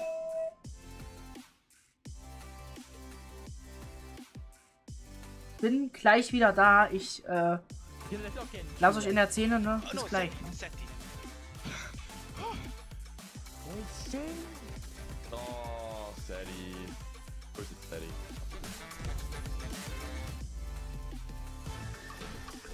Okay, we got Mr. Savage. Easy. I think that's Reason, but the hair, man. The top one is Hen. The middle one is Savage. I don't know the last one. Yeah, I know that shit. That's Reason's shit. Okay, so it's Savage, Reason. I know Reason, Smile. So bottom one is Reason A, middle one is me, and then Hen on the top. That's my final game. It's not gonna be. It's not Hen. It could be. Is it Hen? Nah. It's Chimp around that. Okay, it's gotta be Hen then. I'm passing. I don't know the trend. Okay, here the three. It's Hen. Hen's trim was like that. Oh, what? I actually got it. Oh, it was me. Hen, mate. What are you doing?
number 2, the FNCS Grand Finals. It's day 2. And you know what that means? It means in 6 days' time, we are going to crown a champion. And you know who is going to join me in this ceremony? It's Levan2K and Miniminer. You get no points for guessing that one. It was rather obvious if you've been watching the action over the last month. In fact, if you've been watching Fortnite over the past few years, Miniminer, when was your first broadcast in FNCS? It was Chapter 3, Season 2, so nearly 2 years ago now. So I've been around for a little while. Levan, you've been around a little longer there, haven't you? A bit more. Yeah. I think Chapter 2, Season 5 was my first. I've been here the longest other than MDF, really. So yeah, I'm an old head in the game. You're not an old head. You're about to turn 22. But you're a mere teenager when you join the broadcast team. So it's been an absolute privilege to see you grow up. We're not going to talk about my age. Although my first one was a year ago now, and it was such a memorable final, so I'm hoping we're going to make some memories today. And speaking of a walk down memory lane, can we talk about comebacks, Levan? Yes, I think it is really important to talk about comebacks, right? Because today's a bit different from yesterday, Frankie. Today we have 1.5x points. So everything you do in this lobby today is instantly just that bit more valuable than it was yesterday. And so the potential for comebacks is huge, Minnie.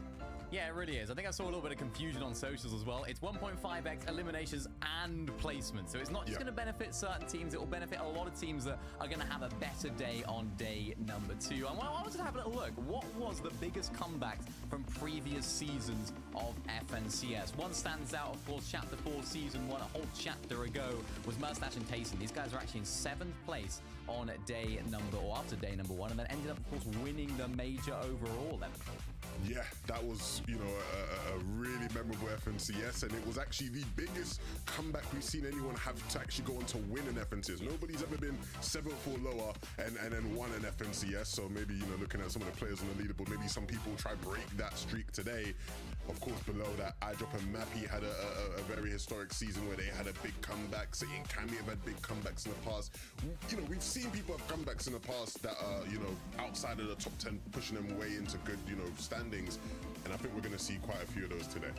I'm curious. Yeah, the big one. To see. I was going to say. Go, Miniminer. Tell me what you're curious about. I was going to say the hen won it right on that list right there. 41st to 8th in Chapter 3, Season 2. That was absolutely crazy. And that was actually my first season. So we're talking about first season of the broadcast. That was my first season of the broadcast. I was like, Hen and Queasy, these guys came from 41st all the way to 8th. And the reason I want to bring that up is because Hen, in the same sort of situation today, 28th on the leaderboard, a little bit further down. So could we see a little bit more of a comeback from these guys today? I certainly hope so. I think the potential's there. If you know anything about Hen as a player, he's always been, well, he says it in his name, max damage, right? You know, he's a high output player who has that ability. And you know, obviously he's been in situations like this before, not just, you know, in that one FNCS. You know, he's been there so many times where he's had to make a big comeback happen. He did it at the Invitational, a couple years ago now. And so he knows what it takes. He knows how to react to a bad day. And the thing when you look at their games yesterday, Minnie, is that, you know, it wasn't necessarily the best of days, but there's something there to work with. There's a platform to build off of where they were able to make some deep runs off the back of some Hen clutches nonetheless. So if they can keep making it deep into these games, but maybe, you know, do a bit more max damage like Hen likes to do and get a couple more eliminations, they could be well on their way to a big comeback today. Yeah, his name's Max Damage Hen, but we didn't see too much from them yesterday. It wasn't quite a day where maybe you were used to seeing Hen. If you were quite an OG Fortnite viewer, you expect Hen to be jumping in boxes and stuff. They only actually managed to average 1 elimination per game in that day yesterday. Only 7 other teams had less than that. So although they're in a good position, they need to ramp up those elims. I think someone also needs to have a word with Hen because his name is Max Damage Hen 75. But actually, don't you need to damage someone 200 to eliminate them in this game? Anyway, that's another question for another time. Maybe we'll get to ask Hen at some point. Maybe he'll raise the Act of Champions and he can tell us once and for all why 75. Now, there's another duo who is known for a comeback, whether that's over the course of a tournament or just jumping up the leaderboard. And that is Seti and Cammy, Levan. Yeah, absolutely. Seti and Cammy, an interesting day. Many people came into this weekend with Seti and Cammy in their top 5, some even in their top 3, a lot in their top 3 actually. And of course you would, Minnie, it's Seti and Cammy. They always seem to do well. They've been one of the few teams this season that have had some semblance of consistency. And so they look like nailed on to be a team that does incredibly well. And it hasn't been that day for them in day 1. And so, a lot of eyes are going to be on them to see how they react here in day 2. Yeah, a lot of Cammy and Seti's problems over the years have been when they're contested. Yesterday, not contested, a completely uncontested drop spot, at a drop spot they know well. A lot of people would have expected them to do better, and a lot of the time it was just down to solo clutches. We saw one of them going down, they had good surge as well. It was often just other teams that were causing them problems because they needed to adapt to these new Storm Surge changes. So it's not necessarily things that they were doing wrong. Maybe they haven't necessarily developed as strong of a game plan as we've seen from these guys in the past, but I think today it's going to be all about making sure they make it to that end game together as a duo, because we know what we can expect from this team. It's just been a little bit disjointed so far this weekend. They need to ramp it up if they want to find some success today. Yeah, it's interesting. I feel like in general, a lot of teams have struggled to find like a really nailed-on game plan in comparison to other seasons. As a whole, there's a bunch of teams I've spoken to who have said they felt that same problem. I feel like it's less of the actual game plan, sometimes a bit of the execution. Like you're saying, they're getting in a lot of situations that are typical of Cammy and Seti, but they aren't able to deal with some of the aggression from a lot of the teams around them, right? And that's causing them issues. So hopefully today, they get their firing boots on and they can start hitting a couple more shots and perform how we expect them to perform. Yeah, I don't want to put the cart before the horse. There's another one of my classic old person idioms. But maybe season 1 isn't going to be Cammy and Seti's season. But I have no doubt as we go through the competitive year, this is a duo that is undeniable. I can't wait to see how they do going forward. You know what? I can't wait to see how they do today. However, did they make the top 10 yesterday? Let's take a look at the leaderboard. We'll see some duos on there that you know and love and you've seen achieve greatness in the past. But actually, in 10th position, Low Kill Wild and Iron. To be honest, I didn't expect them to make this much of an impression so early in the grand finals, Minnie. Yeah, and neither did I, and neither did a lot of people, I think. It was a great first game victory from those guys, and of course, us on the desk, a lot of people at home would have been surprised at the fact that they were actually able to get that VR. I think for me, it was just, was that going to be the end of their day? Was that going to be their moment in the spotlight? And it wasn't. They continued to be quite consistent in the rest of the games, and to find yourself in 10th place here, 11, it's not bad at all, because we often see teams that have a good first game, maybe lesser known teams, they get a little bit too excited and get a rush of blood, and then things start to go worse, but it hasn't happened for them.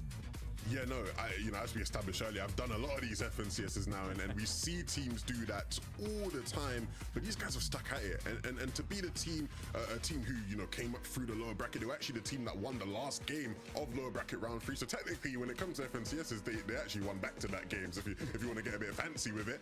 But these guys have stuck there. We'll see how they do. Obviously, landing towards the north of the map, they're sort of around, the likes of Eclipse and Dexy, Queasy and Thomas, that sort of fight at Lavish Lair was one that they were doing a great job of sort of third party in at times, right, and trying to get Surge there. So definitely an interesting team, but honestly, man, I think the team everybody's eyes have been on, Verdil and Reason up in first place. I mean, talk of surprises, I definitely did not expect to see them there, Minnie.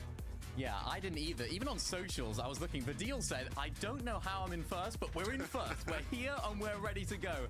It was an interesting day for them yesterday. They didn't have any massive pop-off games, right? We didn't see a massive victory out from them. We didn't see a victory out from them at all. But they were really solid in their game plan. They didn't have a single game where they had no points. They always got into that placement points. They always had some eliminations as well. And just the way that they were playing was really, really nice. They had a solid plan. They're not afraid to fight early game, which is something that I like about this team, because with these new Storm Surge changes, needing all of that damage, being proficient at getting that damage done early by fighting other teams is clearly working out for them. I want to see the leaderboard again, because I want to see the competition for Verdil and Reason.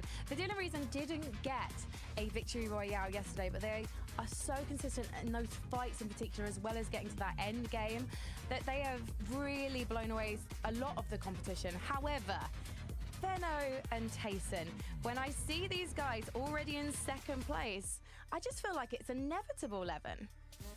Yeah, I mean, look, I sort of said yesterday I thought they were going to win FNCS, and because I just think they're so great.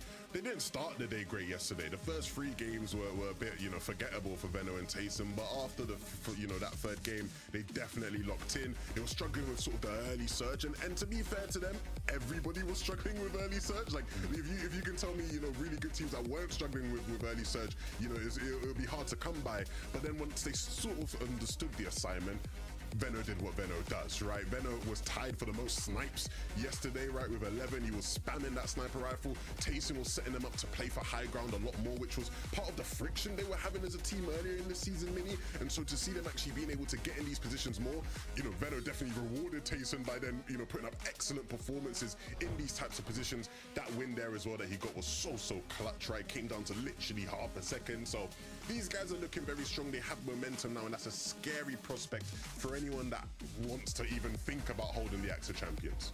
Yeah, I was really impressed with this team yesterday. The way they changed their strategy on the fly, they were looking towards that east side of the map for their surge tags. They went more west when it wasn't working out, try to fight a little bit more early game, which we highlighted yesterday. They're very good at. And they're one of those teams that, of course, are doing the damage in late game as well. They're always in that top 3 in those final 5 zones in terms of damage dealt. So it seems like they're really fragging out when it comes to that side of things.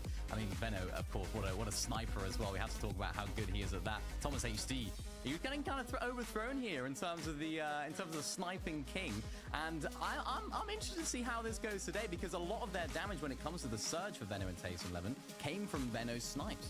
Yeah, absolutely. I mean, look, I made a bold claim yesterday that I said, I think he might be the best sniper in EU, and I'm sure a lot of the Danish people who used to like me, definitely weren't a fan of me saying that, but Thomas obviously was keeping up with the snipes. Some of the snipes Thomas was hitting yesterday were ridiculous on height. Unfortunately, Veno was definitely trying to match him up there. They're both tied for 11 shots so far, so we'll see at the end of the day who's coming out on top. But ultimately, when it comes to Thomas and Queasy, these guys, I mean, a lot of people were worried about them, Mini. They thought, look, they're contested or spawned by Cringe and Noms. I don't know how that's going to play out for them. Are they going to get to play 12 out of 12 games? And most people thought no. And so that would mean, they probably won't be as good as what we could expect from them. But they're not letting that affect them. I think the experience is really coming through from this team. They're not going to let, some team come through and roll them over or spawn. They're going to show us what they can do. And they've done that so well. Thomas, on these mid-ground layers with the mythic shotgun, oh my goodness, it was filthy, some of the things he was doing yesterday. It was absolutely insane. I think being contested has actually benefited this team. They only went down off spawn twice yesterday, and they're a team that have just been able to make it to the end game when they do make it off spawn in a really good way. I was looking back at their games as well. They played a game on low ground, a game on mid ground, and a game on heights. They seem to be able to do it all. This time last year, boys, we got to witness one of the great showdowns in a major. It was Thomas and Malabuka versus Tayson and Mersash. There was about 1 point separating these two at the top of the chart. 1 point separating Thomas and Malabuka from the Axe of Champions, because Mersash and Tayson were the ones to take it. And this duo, Mersash and Malabuka, I mean, personally, Minnie, it's my dream team. Yeah, I think this is a duo that really are looking good right now. They're making good endgames, of course. We know this duo are all about getting endgames and making the most of it, and they did do that very well. Back-to-back second places for those guys. I think the problems that they had yesterday, the reason why they're not in first place was because they were taking risks. Around 7th zone, they were going for a big refresh. Even though they didn't necessarily need the surge or even the refresh itself, they take these big risks in these fights, and then sometimes, of course, that doesn't quite work out for them. What I do like, though, they're making it to these endgames. They're making their consistency, which is something that we haven't seen from them all the time, right, Levin? We've seen them have really good times off spawn and then sometimes really bad times off spawn. So it's nice to see them generating a little bit of consistency, even though the zones were kind of in their favor yesterday. So maybe that's a question mark for today. Will they have that same success? I mean, if you want to roll back the years and look at FNCSs of the past, Malabuka and Mersash were always a team that was getting a bunch of eliminations but could never, get, top 5 type of games. They'd get to an end game and that'd be it. Now they're able to do that, right? The back-to-back second places for Malabuka showed a bit of nous, a bit of more experience. And so if they can start pairing that together with, higher limb games, yeah, they'll be rising for sure. We have mentioned the Axe of Champions, but let's take a look at the prize pot. How much could our duos be taking home tonight? 170,000 to the top place duo. Life-changing money, and that's not all they would take, Mini Miner. No, it's not. First and second place today will be getting their tickets to the Global Championships later on this year. So, of course, EU has 2 spots for that this season, and I think a lot of players will be keeping their eyes on that. The prize money is amazing as well, of course, 85k each. That's not too bad. When someone mentions Global Championships, I get chills, boys. I just think of these duos on stage playing out of their minds and making their dreams come true. And you know what? After today, some of these duos will be a step closer to raising the active champions on LAN. Day 2 of the grand finals starts now. What makes a champion? A champion is someone who ain't afraid of the big stage. A champion is someone who stands tall against any opposition. A champion is someone who can do it not once, not twice, but 5 times. A champion isn't someone who never fails, but someone who never quits. A champion has an edge. They have ice in their veins, they can't be cracked. A champion is someone who can step away from the battle bus for 2 years and come back like they never left. Champions innovate, champions inspire, champions conquer the world. Again and again and again. Champions can do it when the lights are the brightest, and they can come from the shadows when you least expect it. Champions come from far and wide to show you how great they are. A champion's journey begins long before a title is won. But the grand finals is the road all champions must take to reach their destination. This is the place where they make it known. Are you ready? This is where champions are crowned.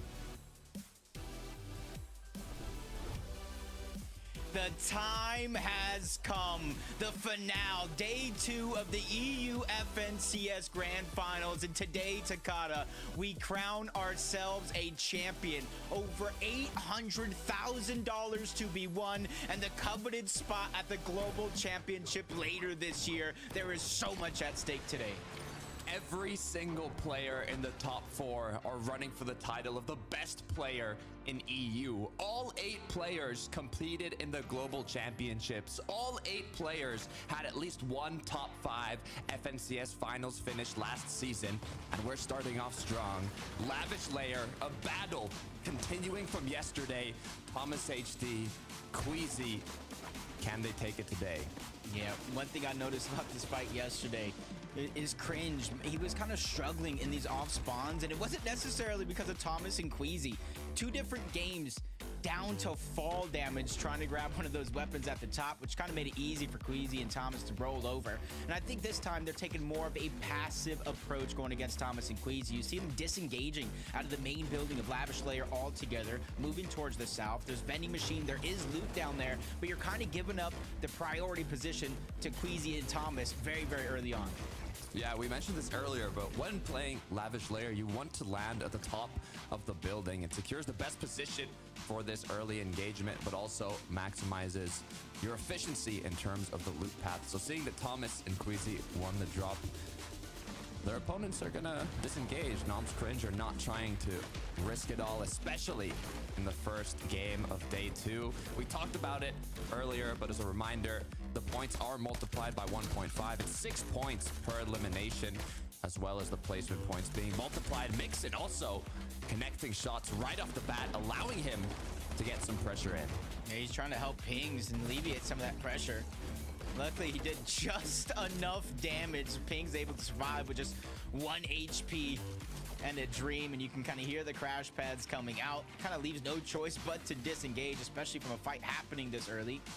Starting on top of the mountain, you got to imagine there's no materials to really continue this battle. So for Mixon and Pings, specifically Pings, he's going to be able to escape and fight another day. And those points are so valuable because you can already see that one elimination, 6 points already out of the gates for them. There's a lot of thin ice on this mountain, not a lot of natural cover. But take a look at this, Jacob. The battle of the ages, it seems like now. Pink Vico up against Kiro and Kiduo for that forecast tower. And with the 2 elims on the board for Kido and Hero, you know what, let's actually just take a look at what happened, Jacob. Yeah, yesterday, this is something that's been going on almost 6 out of 6 games between these two teams, and just unfortunately enough, Vico go down first. Pink just gets sandwiched between both of those players, Kiro and Kaduo. Does look like they're going to be able to get that forecast tower in this game at an early hot start between that off-spawn exchange, and with the 1.5 points they get this time around, they can easily start to close the gap between them and the rest of the competition. That's 12 points, Jacob. 2 eliminations off the bat like that, instantly granting you 12 points is a huge change for the leaderboard. We saw here, Thomas and Queasy, looks like it was actually Noms and Cringe who built on top of the lair, but you can see that our game 1 winners of day 1, Aryan and his duo partner, were creeping in close by, so they knew that the third party was getting there and the engagement was no longer worth it. Tayson Venno, a huge end to day 1. Can they keep up that momentum here in day 2? Yeah, leading up to this FNCS Finals, everybody had questions about Tayson, his dedication, commitment to the game, and they were even asking Venno, why are you playing with somebody that isn't necessarily putting his all? Well, guess what? Tayson's just a prime-time player. He shows up when it matters, and all of his experience throughout the last couple of years kind of leads him to be one of the star players. Of course, those 5 FNCS championships kind of helps along the way, and then him and Venno combining. Every single time I see them take the stage, they're just getting better each and every single moment. Yeah, and if Tayson's able to get his 6th here, it's going to tie him for the most overall FNCS titles across all regions, alongside Mero, Epic Whale, and Arkram, which are all NA-based players. Very impressive. List the names. The accolade alone, even if the names aren't that impressive, it's just massive in its own right. Yanis Flixie, uncontested with Reckless Railways. Not too much change going on for them on that side of the map. But this is the fight that more times than not ends up with a winner, even with a third party coming in. Thomas dealing most of the damage, but he gets sandwiched. 2v1, almost stuck in a box. He's able to escape narrowly to try to live, but Queasy's there trying to alleviate the pressure, follow up on that damage that he laid down to begin with. Good job. Another shot's gonna be landed, but instead of going full focus into that fight, you see him doing just enough to allow Thomas and him to disengage and heal up. Only shields they have are, well, is that Flowberry Fizz. They're even aware that there are more duos in the surrounding area. They've got a bit of damage. They don't need the eliminations based on the risk that it's gonna include. So they will back off here, continue farming up, continue looting, but it looks like another forecast battle. Henski walks Pixie. Nobody with a clear advantage yet. I feel like you could tell teams yesterday hit the VODs after the day was done. More times than not, Hem and Vasquez were able to get this uncontested, giving them a huge advantage with the forecast tower. Somebody else, I think, was able to grab it. Pixie and Walks possibly, as Hen was kind of down there by himself. Vasquez was separated, so you got to imagine the forecast tower going over to Walks and Pixie. And so that kind of leaves a choice. Do you stay? Do you continue to fight this fight, especially since Zone is now going to force you in? Or do you just try to disengage on out? You can't get what you came for, and so you got to kind of move on with the show. You can see the duos already on the edge of the zone, kind of on the mini-map at the bottom right. You can see they're facing the players here at the forecast tower, kind of waiting for something to happen, whether it be them rotating back in zone or anything that opens up an option to take a few shots. They do have a few ridges, that natural environment to use as cover, so they are going to be protected. But forecast tower has been given up. Medallion traded. Given up 3 of the forecast towers to kind of grab. Walks Pixie gets 1, Kiro Kuduo gets the other. So both of these teams are going to have the element of being able to see the next zone before the previous one does close, so they're going to have an advantage in terms of positioning. There's definitely so many other intricacies into the game. Storm Surge, extra loot, materials that you need to get, so sometimes you can't just beeline it. Looking at Fadil and Reason has been in this position before. First place after day 1 in an FNCS finals, but after day 2 he wasn't able to hold on to it. So we'll see if history can be changed today.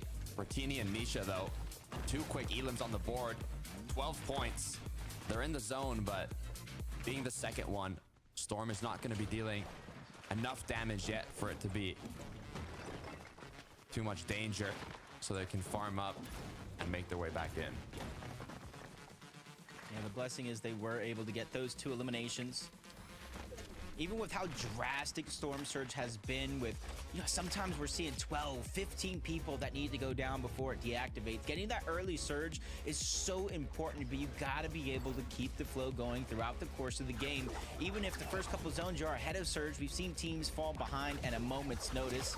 As we jump on board, Vortexers and Voco, a team that I've been seeing progress and get better and better each and every season that they partake, and even got their first FNCS Finals win yesterday in a set lobby, so they're already on an upward trajectory, and they're already trying to third-party another fight for some cheeky surge opportunities. Can they make it their second, Jacob? Is what I'm wondering. Boxed up in a nice position to kind of take shots on these engagements, and look at this. 2 of our top 4 duos right now. Malabuka, Merstash, Vadil, or Vadil Reason. It would be scary to see these 2 duos go into a full-out engagement so early on, but it looks like they're just looking for damage. It's Tayson and Veno, though, in a bit more of a risky situation. If you look at Veno's HP, he is healing up. It's Diox, it's Cade. They're the ones boxed up below. Yeah, and throughout the course of the day yesterday, Tayson and Veno, they weren't scared to go in third-party forecast towers. They weren't scared to go in, but a nice opportunity from Diox trying to go ahead and take piece control, box up Tayson. Unfortunate enough, he was able to slither on out of there and find himself a crevice to peek through. Veno finally joins the fight after finally healing up. And what they're going after now is those combat caches. Third zone, combat caches spawning around the map, and 2 teams are going to be granted that combat cache, and this is what happens when they go ahead and try to fight for it. So far, just looking for that big shot. Tayson with the epic hammer pump can deal an incredible amount of damage if he's able to connect the headshot. But they don't want to put themselves in too much of a risky situation, especially without already having the upper hand on this battle. So as they try and replace walls and try and find angles, it's more just like a back and forth game of ping pong between these 2 duos.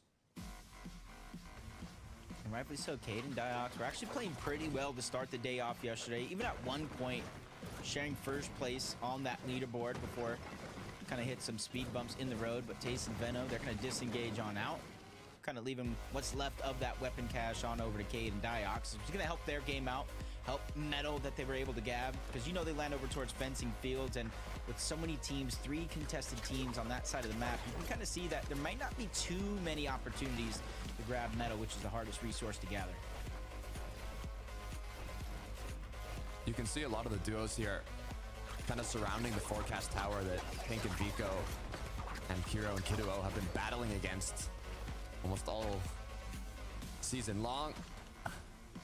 But with the fight having ended so early on, there's nothing really to third party. Looks like Thomas and Queasy, though, are going to get a free combat cache. Nobody contesting it, even pulling the 4th zone here. They are a bit at the edge of it up north, so it would be nice to rotate a bit more centered, but they've got the extra loot, they've got the extra metal, and now they're free to continue with their rotate.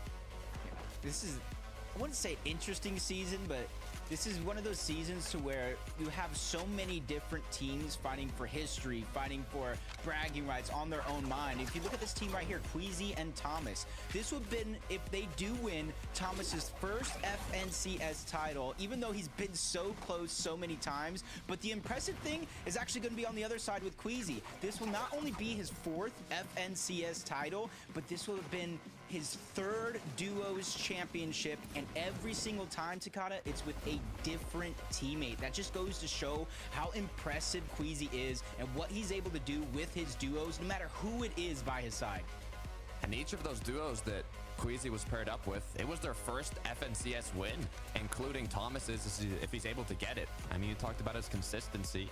He has the most top 10 finishes in the world, not in EU, in the world, for FNCS finals at 14 top 10s, 10 top 5s, and 7 top 3s, but he's yet to win and FNCS. So this could be history for Thomas HD.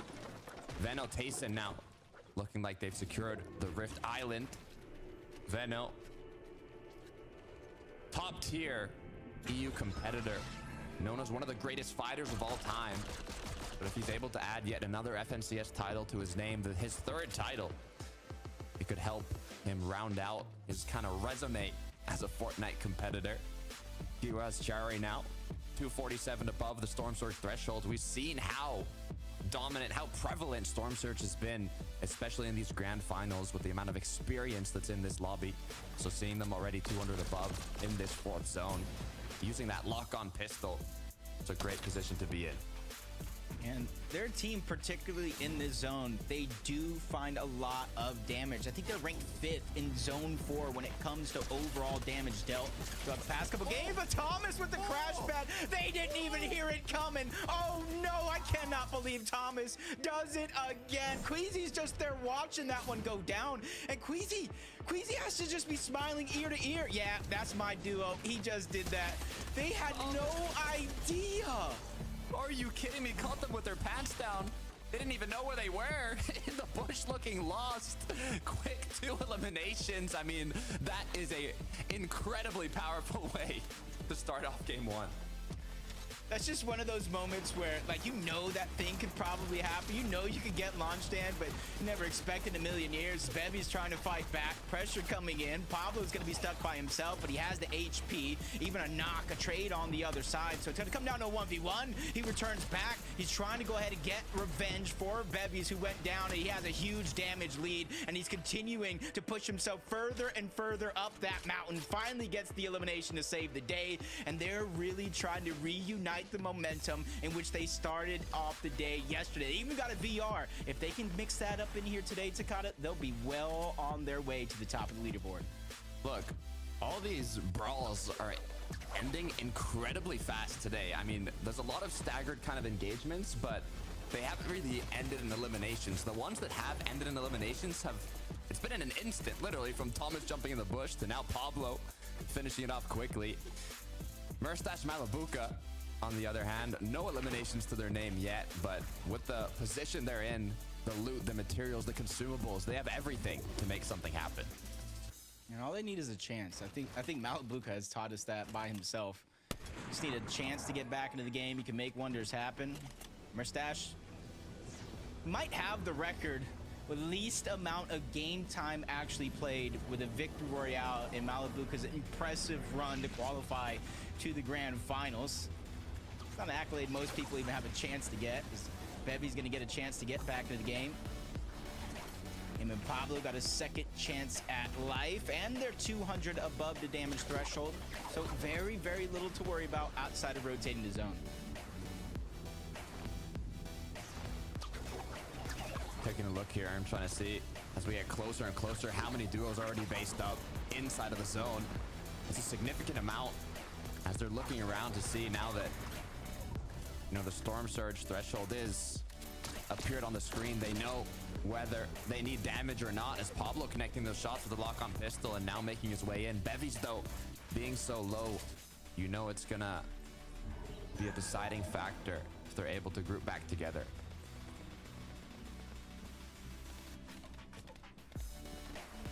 Reason and Vidil, 77 above. Slowly bouncing around that Storm Surge threshold. Pretty consistent overall on day 1. Gave themselves a nice little cushion up until that last game where they did go down just a little bit earlier than they'd hoped. And you can see even with Storm Surge kind of showing itself, they're not too worried about it. These guys have experienced almost everything when it comes to Fortnite and more. They know how to deal with the pressure. And they know that they don't need to make any risky plays to try to rotate. It does look like they're just trying to get some extra small fry, any HP heals. And then they have the choice to grapple blade to the zone or maybe even find a rift that is left over from Loot Island. That is one of the most important factors of this mid-game. It's making use of the natural mobility from Rift Island. If you're close by, duos basing up on the rifts that spawn on the ground surrounding it. Even the launch pads like Tayson and Veno are using on the Rift Island. But it also causes this kind of moment in the game where there's so many duos flying through the skies and the ones down below already boxed up will take that opportunity to take shots and hopefully connect on some of the birds flying through the air. It's literally almost half the lobby right now just using a rift, and everybody kind of knows at this stage that the zone does pull away from Rift Island, but those rifts just make it so worth it, especially if you're able to grab a forecast tower. Vidil down on Surge, only needs 13, but looking to grab that much more. Astral's gonna be in his line of sights, but it's Vidil and Reason who go down early in Game 1 without any placement points. So, Freunde der gepflegten Unterhaltung. Ich würde sagen, das sieht ja geil aus. Aber ich muss sagen, die Taskleiste ist schon cool. Also, Game 7 von 12, also wir haben schon 2 Rounds gespielt. Und zwar, ganz wichtig, heute ist der Multiplikator da, das heißt die Punkte von gestern mal 1,5, das heißt pro Eliminierung gibt es 6 Points und nicht nur 4. Logisch. Brain, Peng. Ja, wie gesagt, ich war nur ganz kurz essen. Aber jetzt, Leute, geht es weiter. So that right side, the eastern portion, especially when you go more towards the north, is going to be pretty open if you can sneak your way through. Pablo with 3 elims already. Bevies with 1. Let's see how he picked up the other 2. Looks like it was Hen. Caught off guard from the back as pressure was being applied from the surrounding duos. Finishing off Ski as well there. And that's a huge refresh, especially seeing that he was able to pick up Bevies. Das Geile ist, ich habe mein System so gut angepasst. Bevies and Pablo, you give them a chance to play. They're pretty consistent. They can get things going. I feel like the only weakness is kind of biting off more than they can chew in certain situations in those off-spawn contested fights. But you see first place is down. Also Mixon und Pink. Ich muss sagen, Pink ist sehr, sehr gut. Also irgendwie, ja, ich meine, ihr seht jetzt hier Top 25 von 50, die Hälfte lebt noch. Ihr seht auch in der Zone, wie gigantisch klein die ist. Von der Lautstärke müsste es halbwegs passen, ne? Most-Touch und Malibuka. Ich muss sagen, die beiden waren in den Opens irgendwie, keine Ahnung, nicht da. Jetzt mittlerweile sind sie wieder da, nice. Beide immer noch mit 0 Kills. An der Stelle haben Heal auf jeden Fall, da haben Mini, Biggie und Medkit haben Rotate-Sachen dabei. Ja, Pump finde ich sehr, sehr schwer zu spielen, also Pump mittlerweile, ja, muss man spielen können, aber ich muss sagen, Mr. Savage auf jeden Fall. Es gibt wenig Spieler, die sie spielen können. Ja, wie gesagt, sie werden von hinten gefightet. Ich weiß nicht, welches Team das ist. Ah, ja. Ja, ich muss jetzt auch mal ganz kurz wieder reinkommen. Ne? Ich bin gerade ja noch vom Essen gekommen. Also, weil Sonntag ist halt bei uns immer so ein kleiner Familientag. Da, ja, also finde ich halt immer wichtig, so immer noch zusammen zu essen, so mit meinen Eltern. Also ich muss es nicht, aber ich will es. Also, ja, gut, Veno ist aber auch nicht bad, ne? Die haben halt, also klar, ne? Ihr seht, Cyclone, es sind sehr, sehr viele Fights, die wir hier sehen. Die Zone wird natürlich immer kleiner, ne? Logisch.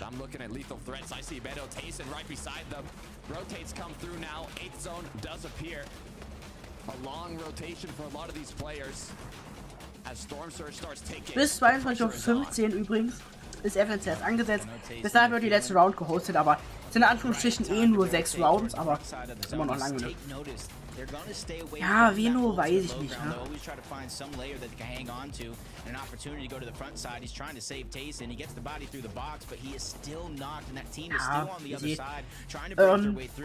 Ja, Tayson ist down. Sie werden von der Seite gepusht. Richtig krass, ihr seht Top 21 die Zone und wir merken jetzt natürlich auch, die Fights sind extrem krass, ne? Guckt euch an hier, Veno wird gefightet. Er kann Tyson nicht wiederholen. Er ist down. Oh, er hat einen Edit verkackt. Schade. Ne, aber wir sehen, Malibuka lebt noch. Es leben noch Volko und so lebt noch. Winken kenne ich gar nicht, sagt mir gar nichts. Das ist ein Bekannter, sollte man den kennen? Pablo still doing work here against Pixie and Walks. Gets the knock onto one. Actually, a little bit of help from the other side, but he's going to want that gets all the spoils, all the loot for himself. Little assists from his opponents, but the presence Haben wir of noch Popcorn geholt, weil ich so gut his habe. rotate now. Grapple blade in hand. 58 builds Ja, to work gut. with. Does have medkits as well. Sein Teammate In ist down. case he has to stay in the zone to adjust his rotation. Volko Vortex was close by. Ja, guckt euch mal Thomas HD und Freezy, Digga, die sind halt im High, ne? Sie rotaten nach oben. Ja. Die werden halt gepusht, ne?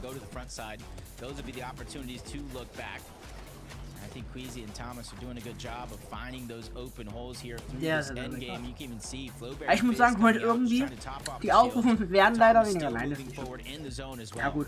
Morgen, kurze, ja, um euch kurz auf dem Laufenden zu halten. Morgen gucken wir uns dann FNCS an. Wie gesagt, ne, morgen geht es dann quasi, morgen machen wir die Aufträge für TMNT zu Ende. Und ja, auf ganz entspannt, ne, Thomas HD, Digga. Wie gesagt, ich höre die Sounds leise, deswegen ist für mich so ein bisschen ohne Sounds. Ja, finde ich geiler, weil ich finde, so sieht es auch professioneller aus. Ja, aber trotzdem geil. This is a way to keep your position on the leaderboard intact. See, Pablo is Was geht, so many points, 2 medkits in hand as he's gonna play the heal up here. Meanwhile, he plans, what's the rotation, where's the impact, where's the refresh that I can get here as he starts walking closer and closer. There's Queasy close by, Nate right beside him. That's not your duo partner, Pablo, that's an enemy. Wave high to each other before he disengages, only has a few builds to work with, trying to be very, very picky when he uses them, but those are going to be 2 rightfully placed, able to go in and outside of the box before he tries to make his way back in. Can't take too much damage through the zone, out of builds. Vortex was in his line of sight. This is his chance to get a refresh, and he picks it up with ease. More medkits get dropped. Is he going to be able to pick them back up? Eclipse und Zeki ist ganz, ganz oben. Decking übrigens, sorry. Freezy lebt alleine, rotiert Richtung Zone. Thomas HD ist down. Wir haben noch Top 9. Ganz wichtig, Top 9 Dienst, insgesamt 14 Leute noch am Leben. Ist nicht schlecht eigentlich. Also, ja, von Sounds müsste es optimal passen. Auch generell, wenn ihr merkt, hey, hier ist irgendwas zu leise, bitte in den Chat schreiben. Also, weil manchmal kriege ich das nicht mit, dass ihr da... Ja. Boah, er hat nur Merch-Touch ist down. Malibuka ist down. Digga, was zur Hölle macht der Queasy? Ist down. Ist down, Digga, was macht er hier? Boah, krass, Digga, noch einer. Und er geht down, scheiße. Schade. Schade. Sangild, Marius down below. It's a 2 versus 2 against the duo up high. Dexy, Eclipse, they've been holding on since the first moving zone. All they need Aber es ist nur mal, wie es ist, ne? Wir können leider nichts ändern. Ja, nice. Wer gewinnt den Round? Mann, ich will das jetzt wissen. Mich interessiert das jetzt.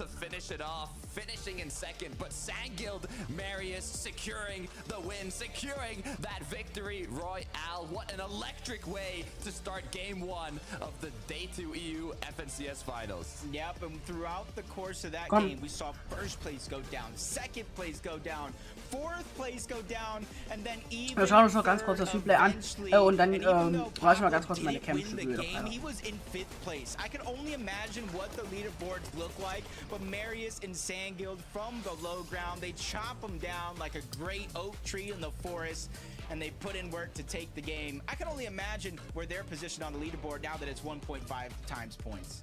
Look, I've got a smile on my face, Jacob. I love to see these AIM games end in action. We haven't been seeing any heal-offs, basically, in the grand finals. It's been pure chaos, pure annihilation in the late game. But with the new format change for Day 2, there's going to be so many changes on the leaderboards, and there's only 3 people that can update us on that. So, Frankie, what you got? I feel pressure now, being one of the 3, but I'll try my best to uphold the reputation of the analyst desk with these 2 boys, Levin and Mini Miner. I love that high ground, low ground battle, and you know what? Low ground took it, Levin, and that's one of the first times this weekend I feel we've seen that. Look, we are going to be talking all about Danish Fortnite players right now because the Danes were popping off in that lobby. A big dub for them. And of course, the dub for Marius and Sanguild. Of course, very talented players. Players who I think, if you are, familiar with EU Fortnite, you'll recognize their names. Especially when it comes to Marius, right? He's someone who a lot of players talk about, you don't want to fight this guy in creative. He's absolutely cracked. And they haven't had that FNCS performance that's made you go, wow, these guys are here. A big win. And like Frankie said, right, doing it from a position that not many teams have managed to do it from this weekend. Yeah, you're absolutely right. I mean, you talk about players that are up-and-comers, players that have the talent. Marius has to be one of those players that are on top of your list, and he hasn't quite done it in an FNCS format. He hasn't quite shown what he can do on there, or out on the pitch, I guess you could say, out there in the on the map. So it's great to see him. Wie gesagt, sorry guys, ich musste das nur ganz kurz anpassen. Hat mich gestört, weil normalerweise, aber Digga, hab ich die so weit geschwommen, ne? You're going through all that mess that other players are trying to do. So nice job from that team, and you can see a little bit of potential there for the day. Gut, dann habe ich nie ein Stück geschoben. Also, just because the was in their favor doesn't mean it was easy. Weil mich stört das, wenn ich nicht mittig sitze. Friert mich wie fest. Ich bin da wirklich so ein... So maybe sometimes it's harder than it looks. Not that you tell from that victory royale from Marius and Sanguild. I can't wait to see the leaderboard for this one when it's ready, because interestingly, our #1 team going into game number 7 went out quite early. They got 2 eliminations, no placement points. I'm scanning it now, trying to see Vidil and Reason, and they are in number 6. They have got 5 places. Ey, übrigens sind das die Standings für die Round. Oh Leute, guck mal, ne? Sieht auch gleich viel geiler aus, ne? Für Professioneller. You're going to roll not in your favor, and so I think that was a situation last game where that happened. To be honest, I'm just impressed by Pablo Wingo and Bevies from that game. Pablo's clutch, oh my goodness, man.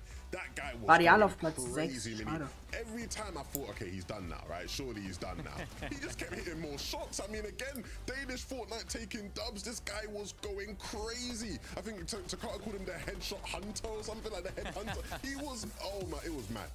Yeah, there was just so many bold plays at this point, which is exactly what you need to do when you're a solo in this particular point, and we know exactly what Pablo and Bevies do, and it seems like the narrative that we just keep talking about, it's just that they're inconsistent. But you can see, if they're able to do this more often than not today, this could be our FNCS champions. We could be looking at a potential FNCS champion after a season to forget almost for this duo when it comes to off-spawn contestation, early storm surge problems, but it seems like it's all coming together now, right at the perfect moment. Dare I say it, boys, but the way that Pablo is running through those layers, it really reminded me of Veno, and the way that Veno likes to play those endgame clutch situations when he's on his own. He is literally take no prisoners, just take all the names you can get, Levin. Yeah, I mean, look, I'll give Pablo his props. He's someone who has shown he can pop off in the past, right? I think it's funny, Minnie, because, if Pablo and Bevy stay here and they win the FNCS, they'd be the first Danish players to ever win it. And I mean, it would be, Thomas HD, I think, would probably be crying inside if that happened. But I do want to talk about Thomas because we saw a really interesting play, and it's something that we've seen a lot from teams this season.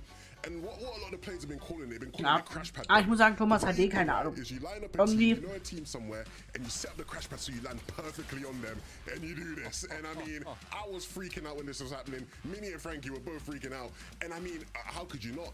It's really interesting. A lot of players have been doing this because if you're the players on the receiving end of that, you actually don't hear that team coming. Like, you literally don't see it or hear it coming at all.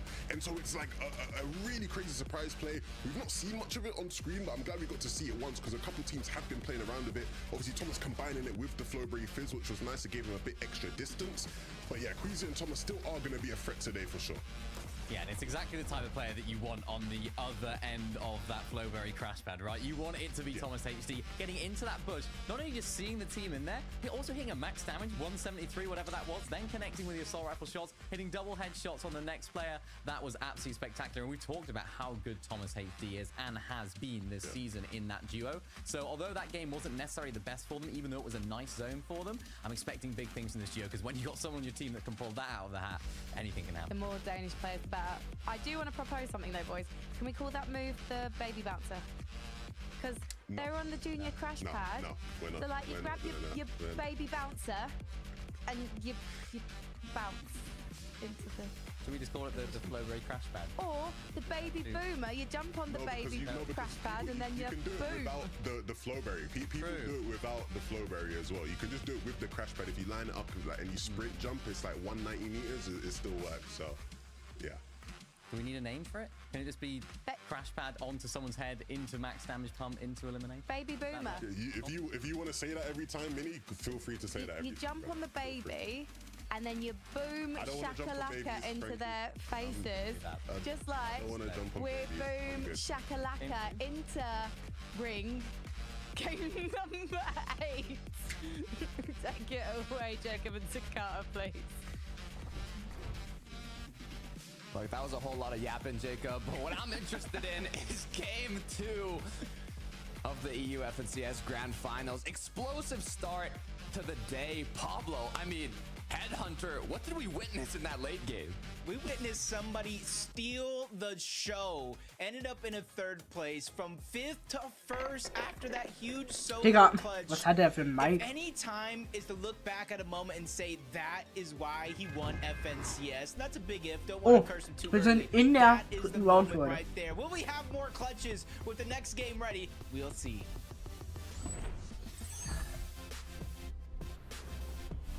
You said it, Was geht, Jacob. Mike? Pablo Bevy's first place.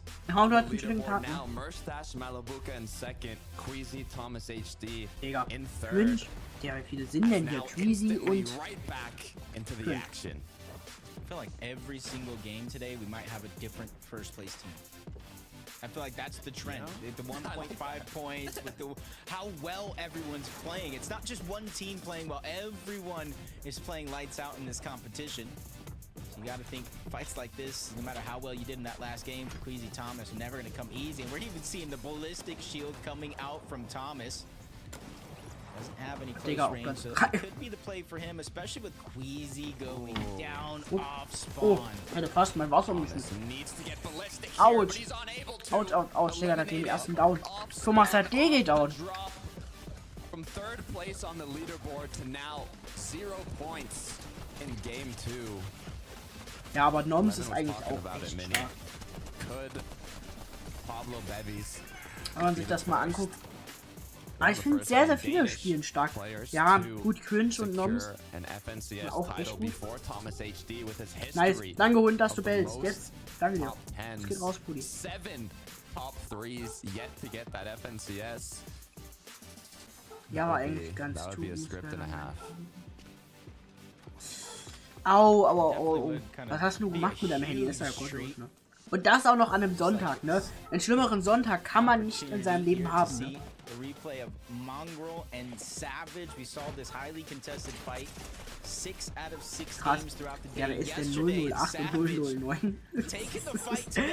Hier kommen wir auf Namen. Okay. Ja, gut. Sag mal, haben die gefeitet? Oder? Ja.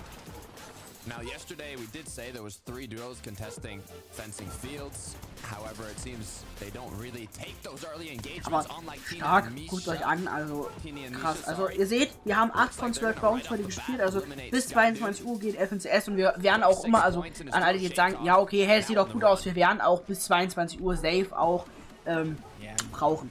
Definitiv, weil ja, das sind ja die Kranken der Kranken. Nur mal ganz kurz, ne, wie gesagt, ganz einfach. Warte mal.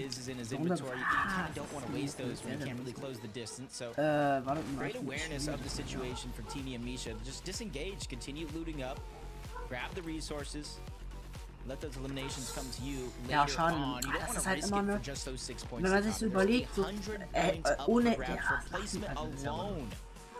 You needed that. You needed about 10 elims with a win tust mir auf jeden Fall sehr, sehr leid. just to score 100 points. Now it's just that much easier. It really is. And for Ping and Mixin, we're up on the snowy hill now. They do have that launch pad that they can use to maximize efficiency on their loot path. Warte. But it's all about preparation. As look at that. His duo partner now jumped on. Instant need for assistance. Ping manages to get the knock. It's on Nathan. Alter, CZZ sniped as well. wie kann man FNCS schauen? Continues. Na, indem du, also entweder schaust du mir zu, wir schauen ja auch FNCS, oder, gibt's entweder, gehst auf die Webseite, die ich oben angepinnt habe, und holst dir gleich noch das gratis Item, kommst dann auf der Fortnite ihrer Seite und dann wird halt einfach das Ganze einfach gezogen.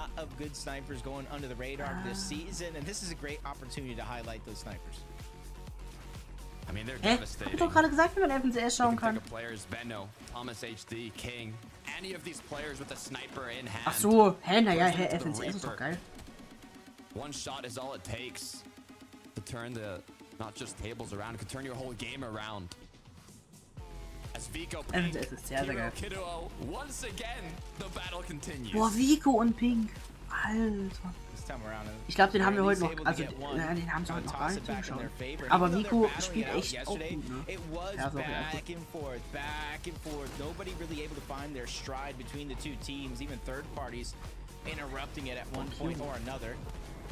ja, guckt euch an. Ja, er muss halt einfach nur draufhalten, ne? Aber es spielt, nee, Vico spielt Keyboard, ne? Ja gut, aber Ping, ja. Wobei der neue Skin, der hat was, ne? Ist übrigens heute in den Itemshop gekommen, ne? An alle, die das Itemshop-Video nicht gemacht haben. Wie man das Item bekommt, ganz einfach. Du gehst auf, kopierst dir die Seite raus von meinen angepinnten Kommentar, gibst die dann einfach im Browser ein oder kopierst die halt rein und wenn du dann an bist, warte, ich kann es dir schnell zeigen. Ich weiß, ich habe dazu kein Video gemacht, ne? Das ist halt wirklich, ne? Das ist halt die Seite, ist oben im angepinnten Kommentar, dann lädt es, oh, die lädt ewig, ne? Das ist so gottlos, ne? Da gehst du halt hier drauf, dort musst du halt hier drauf gehen, loggst dich halt mit deinem Epic Games Account ein, dann siehst du halt Fortnite im Stream, dann gehst du halt hier drauf und hier steht dann halt da Watch 30 Minuten und dann musst du dann hier noch auf einlösen gehen. Und dann bekommst du das auf deinem Account halt.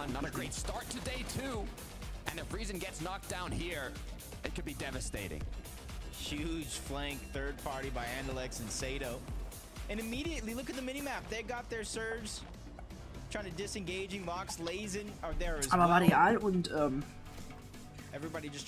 Reason waren ja gestern auf Platz 1. Es waren ja 6 oder 7 Points. Unterschied zwischen ersten und zweiten war echt krass. Danke, bitte. So,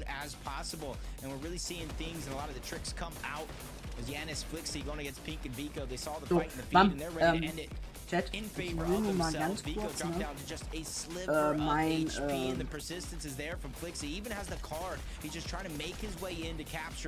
but I think Peak and Vico are doing a good job of defending the terminal. This is exactly what we talked about. Yanis and Flixie capitalizing on knowing that Pink and Vico just came out of an engagement, are most likely not that healthy. It might not even be around the forecast tower, which is why they were able to get that card. Yeah, forecast. But the thing is, they're not the only duo that's interested. You saw Tayson as well. Veno kind of saying, do we join this party? We weren't invited, but we might be able to sneak in as Yanis and Flixie quickly see the danger and decide, you know, we've already got the tower. It's been secured. We don't need those eliminations. We don't need to risk anything else. Nice. Gut. Ich habe nur meine Facecam richtig nur angesetzt. Sowas triggert mich, ne, wie die Pest, ne. Musik müsste von der Lautstärke auch optimal sein, so wie auch der Stream, ne. Der Stream ist nicht ganz so laut, damit ich halt einfach noch nebenbei halt auch was sagen kann.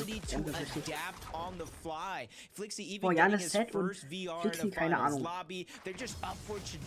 Aber geil, ne. Also wie gesagt, das ist Grand Final, ne. Also, ne, wir gehen in großen Schritten zu, ganz wichtig, zu den, irgendwann mal zu den Global Final. Also das, was wir quasi letztes Jahr hatten, und es sind ja quasi immer ein paar Wochen, wo FNCS ist, also jede Woche, ich glaube ungefähr 1-2 Monate ist das, und dann geht das halt. Boah, ich will so gerne mal wissen, wie oft ich im Stream sage, ganz wichtig. Unable to see much. They're just going to continue with the rotate. Almost max materials. Good loadout already with mobility and 3 big pots.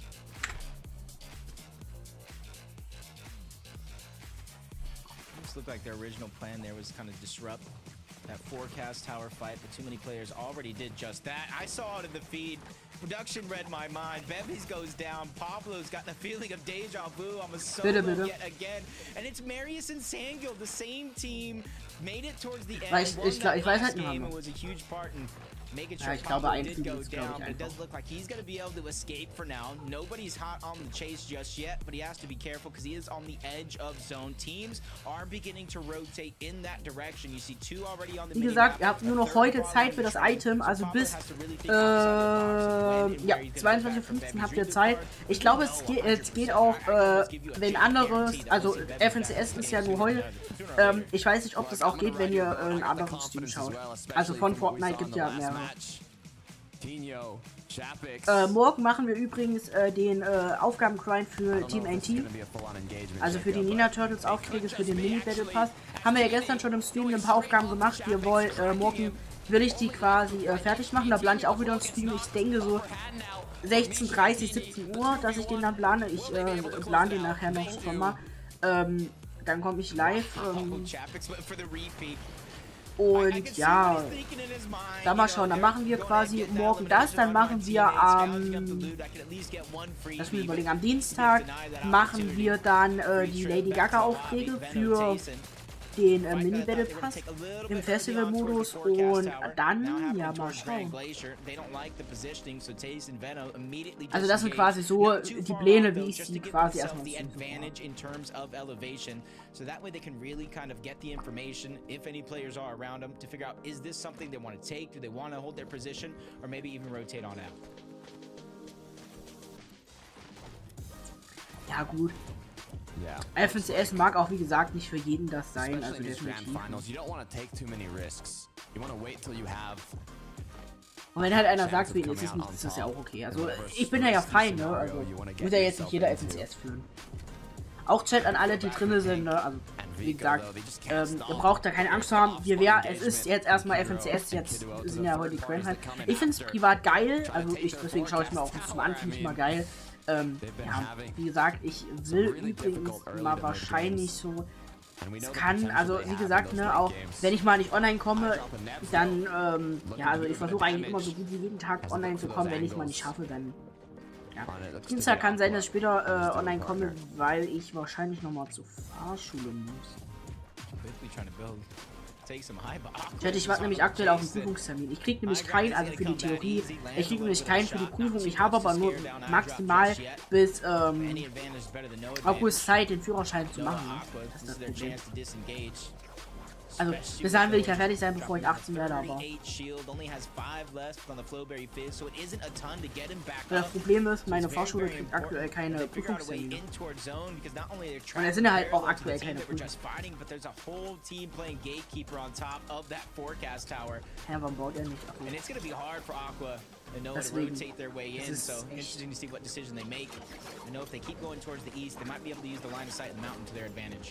Three bullets in the chamber. All it takes is one. Can Aqua connect that headshot that they might so desperately need, with Noah already being incredibly low on shield? Not much to recuperate. Walks Pixie, connecting one. These snipes can be incredibly beneficial in terms of getting that damage you need for the Storm Surge threshold. Ja, ich plane auf jeden Fall nachher noch die ganzen Aufträge. Dass ihr das schon mal auf seitdem ich mein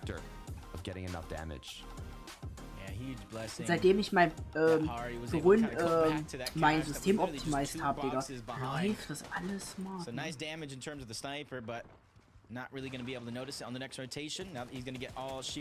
Ich habe an alle, ich habe vorhin, muss ich selber erst überlegen. Ich habe vorhin in Nvidia Systemeinstellungen habe ich quasi mein Grafikkarte und so alles angepasst.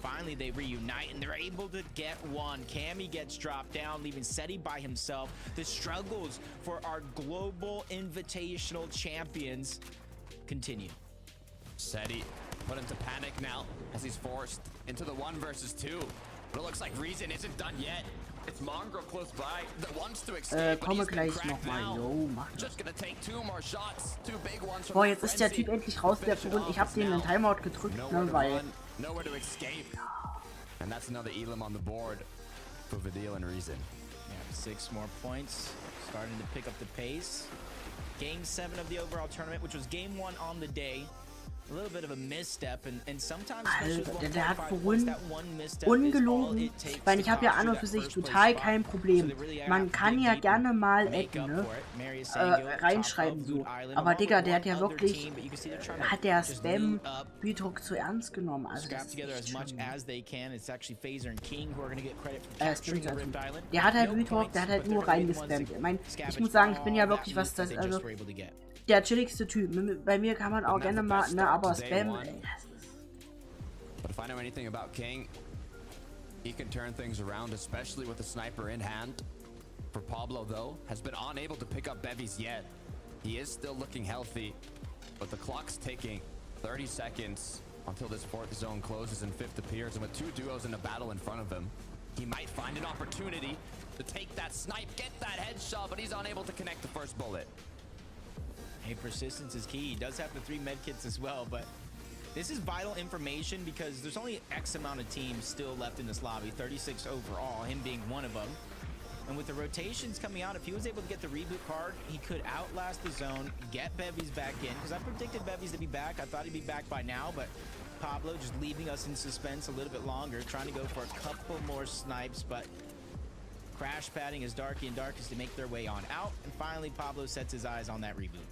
So this time, brings his duo back in. It's difficult though, Jacob. Grand Finals, lobby, 400 metal to work with, barely any wood or brick, and now having to rotate in, having to loot up his duo partner. I believe he did have 3 medkits and 3 big pots, so they have a decent amount of consumables, but they will be used to get bevies back into the game. They're going to need a refresh early on, but anything's possible as we look right back at Fadil and Reason. Traveling on the congested side of zone, Swizzy, Putrix, the ones directly in their line of sight, but you can see in the minimap, so many teams littered around this same rotation, trying to find their way in. In a couple of seconds, zone's gonna force them in anyway, as Swizzy and Putrix still trying to get the last of the shots before they make their rotation on out. And it's not too far of a rotation for a lot of these teams. When you're rotating parallel with a lot of them, that's where it gets disastrous. As Pablo, bevies finally up. They have the high ground, but they're down on Surge. But with everybody rotating, this is a great chance for them to pick up some shots here. One shot, Jacob. One shot is all it takes. And there it is, 116 from Pablo. This should be enough. Oh, guys, warte mal, ich will noch mal ganz 62 above now. It's not going to be enough for the rest of the match, but it's going to be enough to hold on here just a bit longer. Only a shotgun and sniper in hand, as I assume Bevies has taken the AR. Medkits being split up, ammunition being split up, as they continue now to hunt for another shot. They're doing just enough to stay ahead of the curve. 62 above, but Veno, Tayson under pressure. Noah, Aqua going to be the ones on the other side. Out of zone, no HP. Veno gets dropped again. It's going to put a lot of pressure on Tayson. Medkit getting canceled. Noah goes in, but he gets sent right back on out, leaving Aqua by himself. But Tayson is running out of time. This is a 2-tick. Now or never for the Medkit. With 1 HP left, he finally gets it off to try to keep himself alive. But Aqua is still knocking on the door on the other side. He finally is disengaged. I think they realize this is almost a no-win scenario for both of these teams if they don't get out. And he actually goes down. The medallion gets dropped. Aqua and Noah are out. With a sliver of HP, literally 1 for Tayson. He gets the medkit off in time, and with that, out heals Aqua to finish him off. But now with Veno being eliminated, Tayson being outside of the zone, he has a launch pad he can use to get back in. Not even sure if he has time to loot up Aqua. Let's see what happened to Bevies and Pablo, though. All right, so Pablo's already down. Just a much-needed elimination. You said it as well, kind of when it was happening, even though Bevies is back, they're going to need a refresh. Look at his loot. If he doesn't have ammo, he doesn't have materials, using all of his heals. Pablo, lucky enough, before going down, was able to kind of gather up enough shots to surge. Now he has to return the favor and have a big solo clutch opportunity. Unless he pulls a Malibuka and tries for the reboot a second time. I was gonna say, we saw it happen in the semifinals. And I believe it was actually in the late game, Merstash picked up Malibuka and they almost traded themselves, leaving him with a solo to finish it. Until he picked him back up again. But that's going to be difficult here for Bevies. He is 231 above, though. No minis. 11 wood. 1 build. This is really something where you need a miracle, a blessing to come out of. Yeah, he's just trying to rotate, get next to a team, but not too close to where they're going to push him. He needs to make himself kind of look like a duo, because if they spot him out as a solo, they're going to go. Cade, Diox fighting towards the backside of the zone, getting smushed further and further back, but they're actually going to get granted the zone as the next one does pull over in their direction. Nice opportunity for Bevies to hit a shot, but he is just in shambles, getting ping-ponged around the lobby, not really able to decide what he wants to do at almost any given moment. Oh, man. 3 builds now, all metal. If that duo that took shots pursues him, it could be the end of Bevies. Tayson, though, 30 below. No duo partner to help him with damage. It's all up to him. One of the Fortnite goats. Is he able to do it? Surge just gets the better of him. As now Bevies, 197 above, 14 HP, 2 builds, and a dream. 14 HP. All you need to do is at least have 1 HP. Be able to stay alive. Common sense. He's just outside the edge of zone as well, but he can immediately go back in. You see a lot of the builds that are going to be recyclable for a situation like this. It's all about what happens after, because you see him down low, kind of in a trench between 2 of the biggest mountains in the zone right now. If it pulls to either one, that's when I'm going to continue to get a little scared for Bevies, but one team needs to go down, and he'll at least start to collect those placement points. Buka looking to see if he can connect the shot here. AR in hand, hits 2, hits 3. 1 more needed to get the knock on Pixie, but it helps with the damage. Now, 27 above, 94 with the hits. Can they hold on, though? Just 19 seconds left until this zone closes.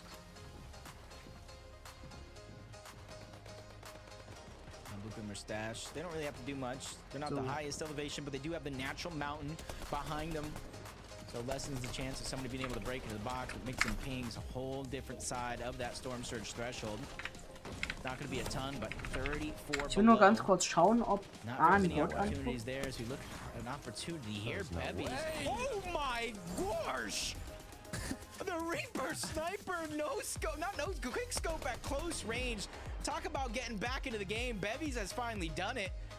And with the massive solo clutch the game prior by Pablo, this is his chance to return the favor. Now Pablo won't be able to hold it over his head if they win. Bevies inventing new words with that headshot snipe. 3 now on the board. Will this be history once again? A solo clutch. He has the damage from that headshot. He has the loot, and now back up 120 builds. More than enough materials to clutch it out. Only thing you could even ask for is a bit of shields. But there is potential to make something happen. And this is perfect situation in terms of zone. It's a far pull for everybody in the lobby. So there's not going to be great and too many opportunities for people to just sit back, camp, wait for zone, and try to target out a solo like Bevies. He just needs another one of these far pulls. He'll be A-okay as the rest of the lobby finally makes their way in. Placement points being gathered with every team that goes down. Oh, but Bevies goes down himself. That's Vico who went in. But Pink got lost along the way. So another solo opportunity in the form of Pinko coming up soon. Let's see how it happened. Bevies even built 4 boxes. It seemed to be the safer play. Ja, immer noch Top 20, also 35 Teams noch und 35 insgesamt noch. Also es ist krass, ne, wenn man sich das mal anguckt. Ja, Mixen und ist 3 medkits to work with, 3 bigs. They're already ahead of zone as well. They can't even recuperate what they've used. Wie gesagt, pro Eliminierung gibt es jetzt auch 6 Points. Nicht 4, es gibt genau 6 Stück. Ne? Also ihr bekommt wirklich schon sehr viel. Ne? Ich muss sagen, so YouTube, ich streame jetzt seit gestern, also seit heute wirklich nur noch on YouTube. Ich muss sagen, ich habe für mich halt einfach auf YouTube, auf Twitch habe ich 200 Follower. Ne? In meinem Stream kommen auf Twitch, wenn man das mal sagt, um die 13 Leute rein. Die habe ich auf YouTube, habe ich 34 Aufrufe, also 34 Leute sind immer ins Stream reingekommen und sind dann halt wieder rausgegangen. Das ist schon krass.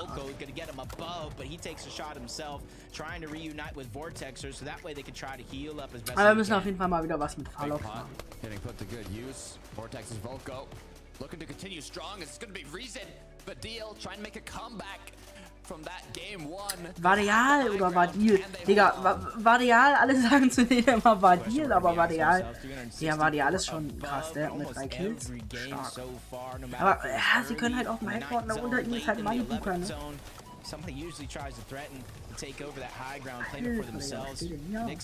Ja gut, die Zone ist so klein, wir werden jetzt easy, also viele Fights haben. Ich wollte gerade sagen, easy Fights haben, aber wir werden viele Fights haben. Ich will nur mal ganz kurz...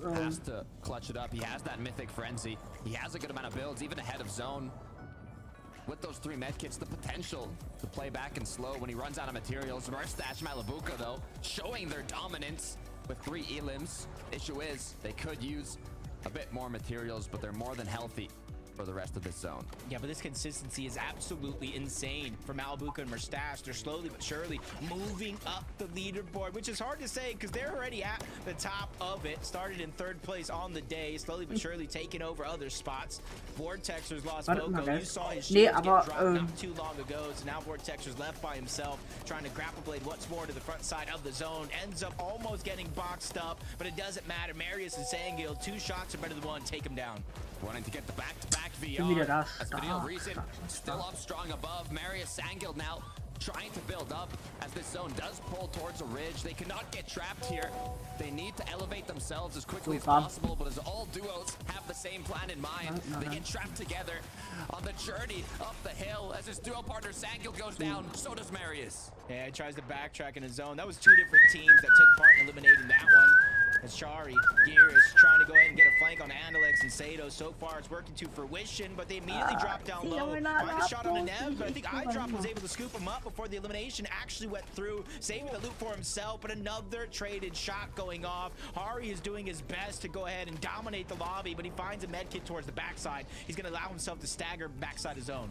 It was Malabuka who got eliminated, as now zone pulling under the train tracks. iDrop using that as he builds close to one of the pillars, but with just 10 HP, he's forced to pop so, a aber... These medkits coming out a little bit earlier than some would hope, and the trend for FNCS continues. Not too many heal off as Hari's just trying to get some extra points, but he gets shut down from the high ground.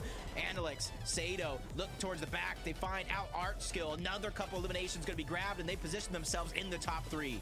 5 players up, 3 duos. We still have Badil and Reason up above. Cade is going to be the solo. Goes down to zone. The 2v2 height first slow as Reason drops in. Cracks 1, unable to get the knock. Badil now forced as a solo. He still has the medkits. He gets it canceled though by a threat to try to jump up. Second one going off. It's also going to be canceled. Nice. Nein, Vadil hat einen Win geholt. Badil has woken up from his slumber after day 1 to awaken here in game 2 on the day to take it all. Back in business from a rough game 1 after dominating day 1, finishing in 1st place. They are back on their throne. And that's what happened. The topsy-turvy for those points. 1.5 times points compared to yesterday. And I said it, we are going to see that leaderboard change hands almost every single game today. Also wie gesagt, 3. Round. Ja, gut, Reason ist down, Vadil mit 4 Kills, aber Vadil klatscht halt auch solo viel. Ne? Also. Ja, insgesamt mit 6 Eliminations stark, damit sind sie back. Ey, können wir mal... was ist das? Was hat er da gemacht? Digga, er lacht halt einfach nur. Aber sind das Leute, die wirklich da Bock drauf... Also... fand ich's, ne? Die arbeiten ja dann für Fortnite, ne? So, wenn dann ihre Freunde so sagen, hey, was machst du beruflich? Und sie so, ja, sie moderieren ein Spiel. Ist das geil so? Ich weiß es nicht. Ne? Also, klar, Fortnite ist ein geiles Game zum Zocken, aber so das Moderieren, nein, ich hätte da irgendwie privat so gar keine Motivation. Ne? Sag ich so, wie es ist, aber es ist ja Geschmackssache, ne? I mean, if Video and Reason have anything to do with it, it's gonna be a show. It's gonna be entertaining because that is what these guys do. They entertain, like the caster said. They were asleep still, you know. They actually, you know, it wasn't actually them playing, you know, or somebody else just, you know, they weren't really. Ey, das Bild von Vadeal, Digga, das ist so gottlos. Aber ich muss sagen, Reason und Vadeal eigentlich so ein geiles Duo, ne? Das ist krass, ne? Die beiden performen, finde ich auch sehr gut, ne? Aber ich glaube, man muss sie noch lassen, weil jetzt haben sie sich so eingebläht zusammen und jetzt so langsam, aber safe wird's. A statement win here. Yeah, Badil said it himself. He was like, hang on a sec, how are we actually in first here? And I think now it just ja, ne, also alleine wenn man sich das Replay einfach mal anschaut, guckt euch an, Digga, wie Vadeal einfach performt, ne? Das ist krass. Guck mal, er ist auf Hardcore, ne, hat jetzt alleine schon 3 Kills. Er geht halt einfach nur, er muss halt von oben eigentlich, klar, einfach gesagt, einfach nur draufhalten. Einfach lasern.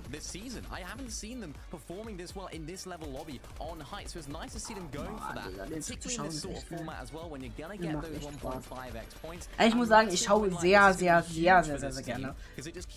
Also klar, natürlich, morgen ist der TMNT-Aufgaben-Grind, ne?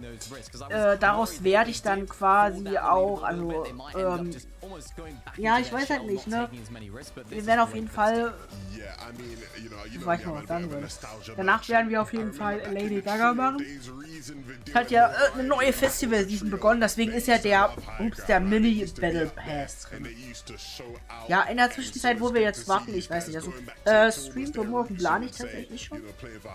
Wie gesagt, nee, ich will jetzt aber, ich muss sagen, auf YouTube, ich bin mittlerweile sehr gerne auf YouTube, ne? Einfach weil ich auf YouTube mehr Leute kommen rein, das ist bei mir halt einfach, ich habe mir halt auf YouTube mehr aufgebaut, sagen wir mal so. So, warte mal. Show 2, wie gesagt, morgen der TMNT-Grind. Warte mal, bei mir steht da jetzt live. Übrigens, Gruß geht raus für die ganzen Likes, ne? Like kostet euch nichts, macht das sehr gerne.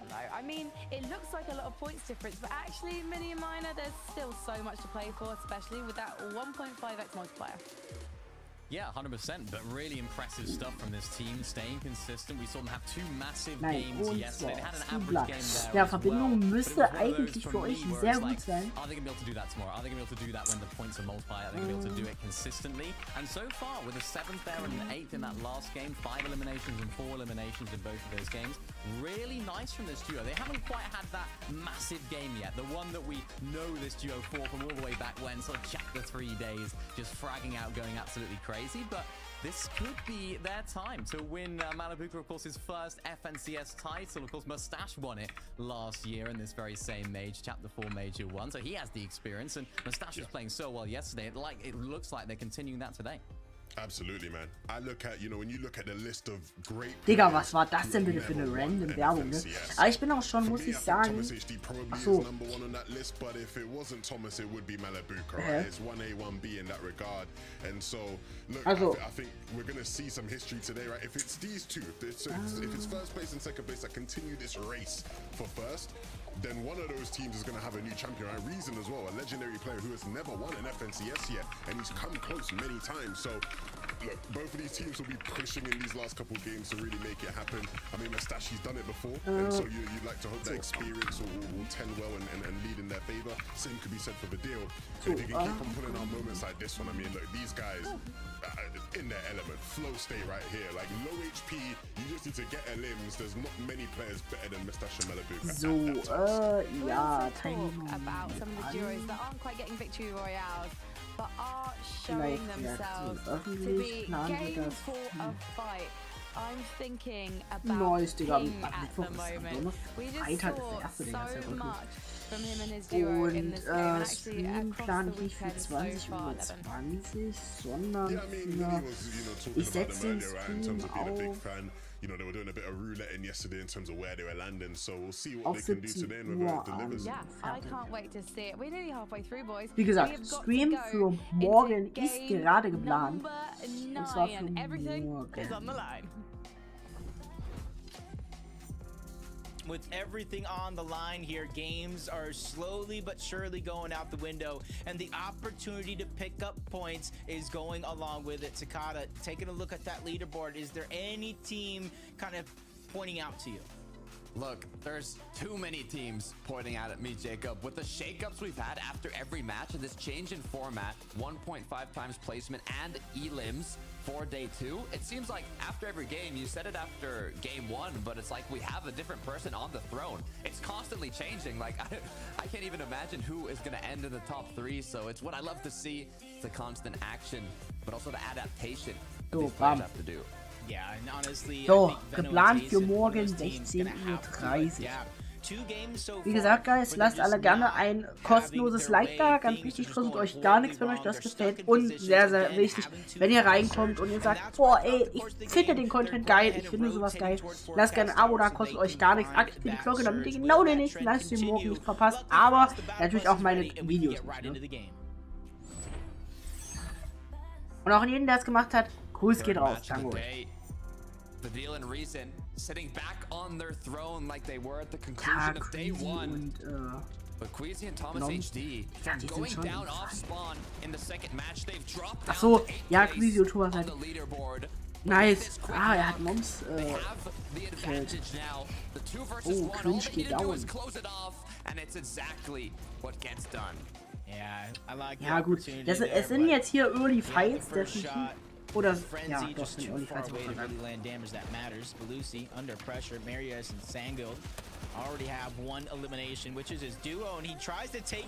Ja, gut, die ersten Fights sind eigentlich eh immer ein bisschen irrelevant. Also klar, wichtige Fights passieren dort, aber ja, am Anfang ist es halt. Es passiert mal ein Fight, aber ist jetzt nicht so krass, ne? Also. Thomas HD and Queasy's engagement is looking like, so seeing that one ended early, I don't think they'll be looking for any sort of third party. Achso, wartet mal, wir müssen noch mal ganz kurz feeling a lot more comfortable now. They're awake, like Levin said. No more naps, no more sleeping.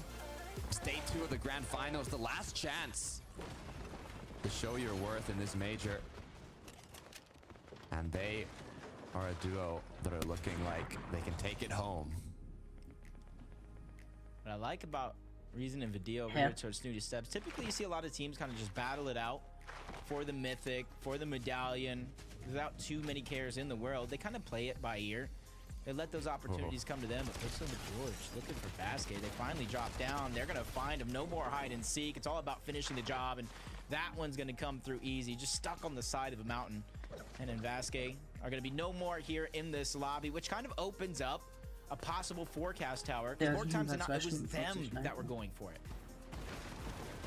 And that forecast tower can be crucial for making sure you safely make it to the late game, having that vision of the upcoming zones before your competitors. Reason and Vidil just continuing with their planned out loot path, as they know they do have some players close by.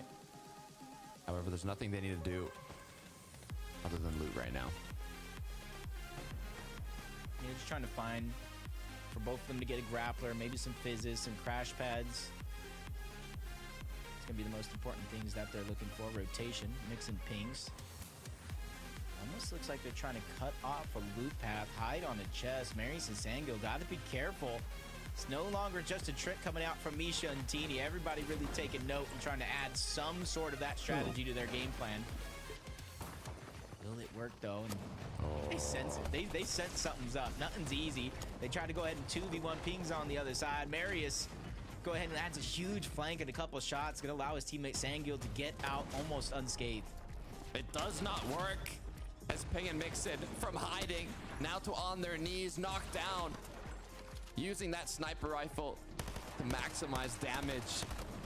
As the 2v1, Mixin now put into panic. He needs to make something happen in this duel. It's a nice first shot being fired. He's trying to finish it off. Back to back. Oh. Great attempt from Mixin. Unfortunately, the 2v1, Sangil really firing the defining shot to take him down, but he was putting in work, whittling down his opponents, chipping him down one shot at a time. Fortunately enough, he has to kind of watch the rest of this game out on the sidelines. So. Malabuka and Mustache. Fencing fields, you can see nobody else is really over in this location anymore. Everybody kind of disengaged on out, leaving Malabuka and Mustache all the time in the world to farm up, to loot up before they make their rotation on outward. And they've been having such a consistent FNCS, not just today, but multiple second places yesterday. Their team, I feel like, are in the running towards the top of that leaderboard.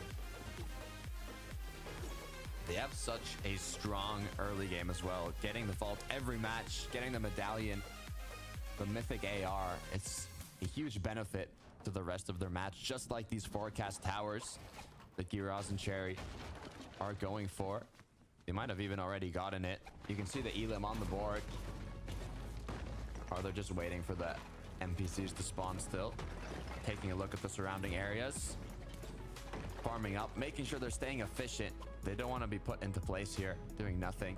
Either you could be farming, either you could be looking for tags. There's always something you want to do. And let's take a look at here at the, let's say, most aggressive forecast battle we've seen. Ich habe noch mal ganz kurz meine Latenz angepasst, ne? Weil ihr habt ja jetzt schon sehr, sehr krass Führung. Das ist ja gottlos. Yeah, it almost makes you wonder how it's been going, trading off between the two.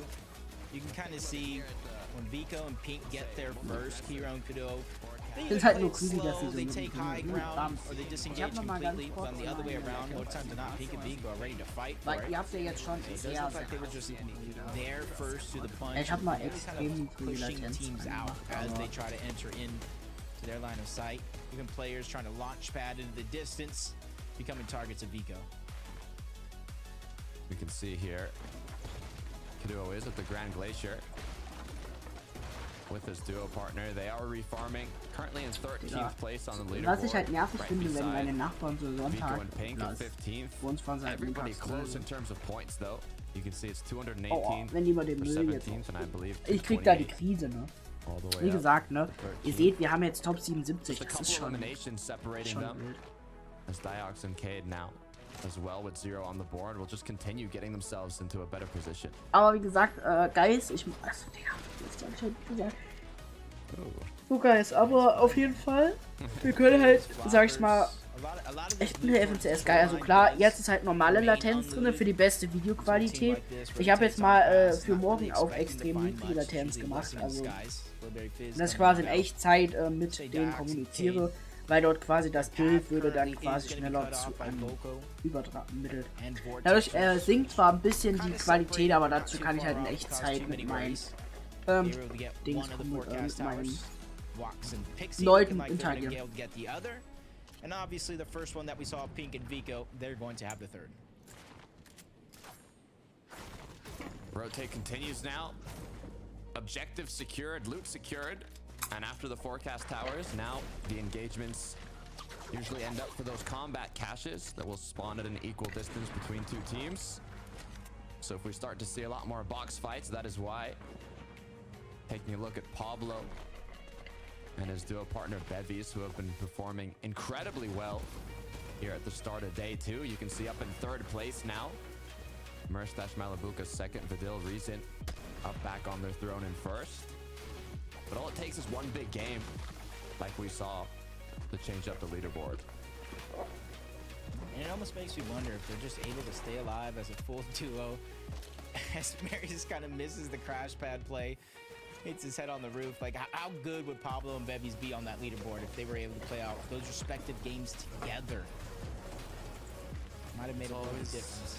It's always the what ifs, Jacob. It's always the what ifs. For candies and nuts, we'd all have a Merry Christmas. Ja gut, Marius und sag ich, Digga, Marius, keine Ahnung. Aber ihr seht, ne, Top 75, ne, also, ja, ne, es geht sehr, sehr schnell. Ich weiß, das habe ich euch schon einmal oder so gesagt, aber...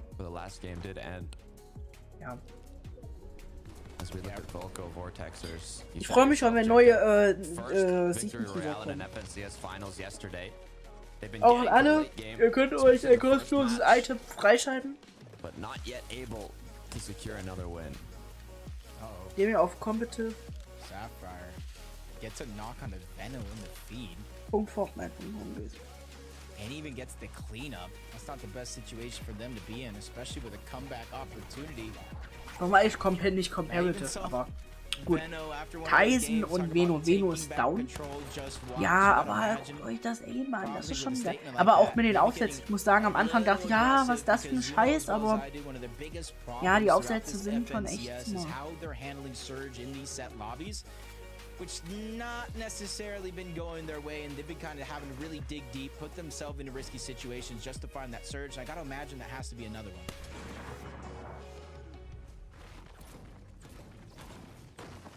You can see Tyson has been left alone. Das muss man halt auch wieder wissen. Ja gut, Leaderboard. Queasy auf Platz 6. Cool.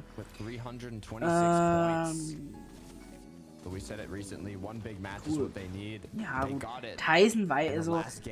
Ja, aber ihr seht's, ne, hier sind sie auf jeden Fall im Fight. Lixi und Janis Set mit iDrop und Naps. Naps geht down.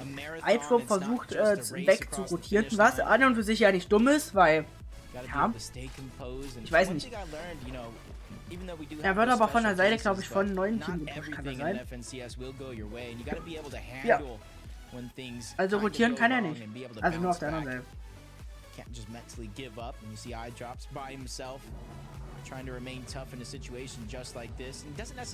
Tyson macht einen gut. Auch not bad, ne? Richtig und wichtig. Ey, wir sind schon wieder seit 2 Stunden 49 online, ne? Ja, wie gesagt, heute, ich wollte heute eigentlich schon ein bisschen mehr online kommen, aber ich dachte mir so, ja, hätte man theoretisch auch umsetzen können, aber hab ich keinen Bock. Übrigens habe ich Bock heute gönnt. Ich habe jetzt endlich die neuen Sorten. Wir haben ja letztens schon Wild Peach probiert. Wild Peach bis jetzt mein absoluter Favorite. Also neben Strawberry Cheesecake extrem geil. Auf jeden Fall. Aber ich finde Wild Peach geiler als Strawberry Cheesecake. Ansonsten auch das Blaue war auch geil, aber nicht ganz so geil. Also viele haben ja gesagt, es schmeckt wie das Red Bull. Nee, es schmeckt besser. Es schmeckt mehr nach Koko. Ich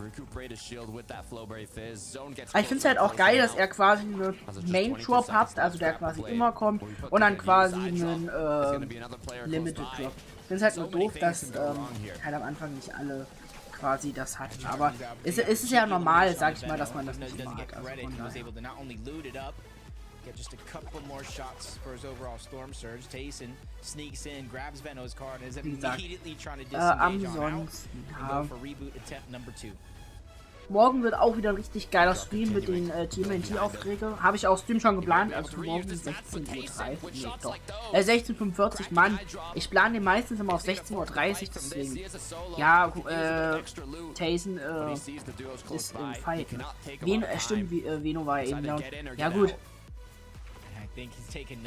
Das Rotieren hat nicht ganz. Er geht in die Zone. Ich weiß nicht, ob das die schlaueste Sache war, weil jetzt kriegt er halt noch.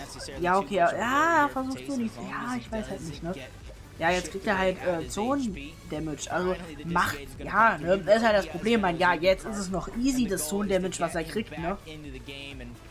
After that, goal 2 finds some sort of a refresh, because Tyson now doesn't look the most healthy in terms of materials. Ja, guck, vorhin war ja eben auch schon wieder einer. Definitely not going to be easy. Scary for Merstash. No shield, sliver of HP. Although Malapuka has built around the flag here, so it looks like they should be able to secure a bit of extra loot as the medallion gets split up, so they do not have to use those consumable heals so early on. They should be able to get some extra. So, Bab, hole ich mir jetzt Sweet Lemon oder hole ich mir Janberry? Ich hole mir Janberry, hab ich Bock drauf.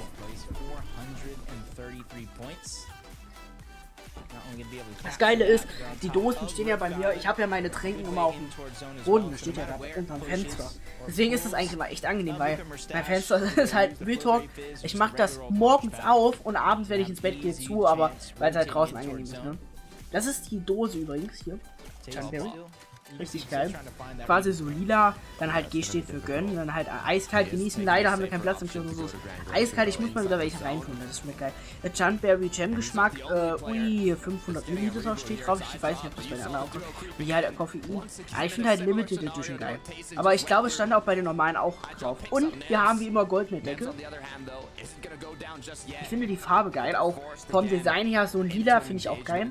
Das war bei mir das einzige, wo es wirklich übelst viele Dosen gab, ne?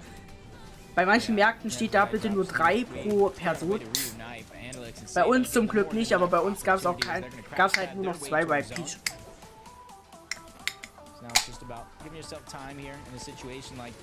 Ja, aber ich glaube jetzt, also ich muss sagen so, mal schauen, ich probiere mal.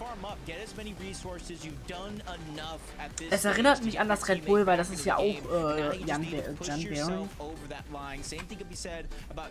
Wartet mal. And since they do land over towards Grand Glacier, they can recycle a lot of this loot. Anything that they did leave behind from earlier on. Das erinnert mich da halt dran. Ne? Also das ist übrigens die Junberry. Das sieht creepy aus, ist so eine heile. Das Geile ist, ne? Das erinnert mich da dran und das ist ja quasi die Gönnergy-Sorte davon. Und es riecht halt auch genau danach, ne? Also Jumpberry Red Bull schmeckt auch geil. Ich muss sagen, ich trinke halt, also eigentlich wollte ich weg davon. Ich trinke ja ab und an gerne mal einen Gaming Booster, auch Zero Zucker. Ich finde es halt auch geil, dass Gönnergy so hat. Also auch wenn es keine bezahlten Werbung, ich habe mir das ja auch normal gekauft, aber ich muss sagen, Energy Drinks, ich liebe Energy Drinks ohne Zucker, ne? Und deswegen. Ja. Aber Gaming Booster finde ich auch total geil. Also jetzt Level Up und so habe ich ja auch. Aber gut, wir probieren es jetzt einfach mal. Es riecht halt wie das Red Bull. And typically that would be a great opportunity to go, but you see Seti and Cammy separated on 2 different ends of Reckless Railway, not really able to take advantage of that damage. But instead they're going to do the next best thing.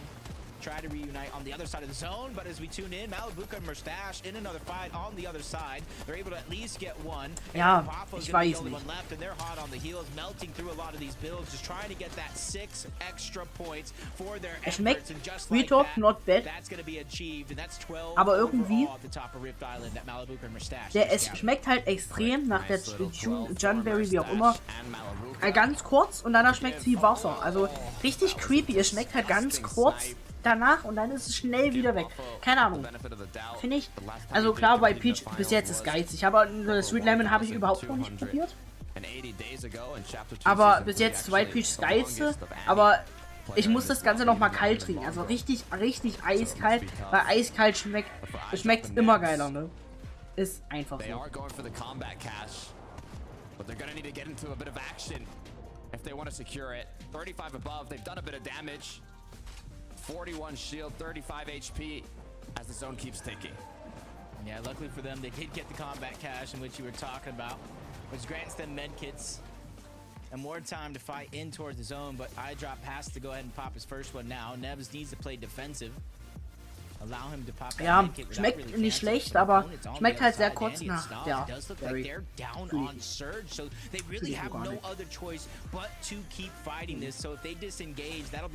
Bin ich kein Freund davon. Aber es schmeckt nicht schlecht. Also, ja, bitte nicht so sagen, es schmeckt schlecht. Das ist okay.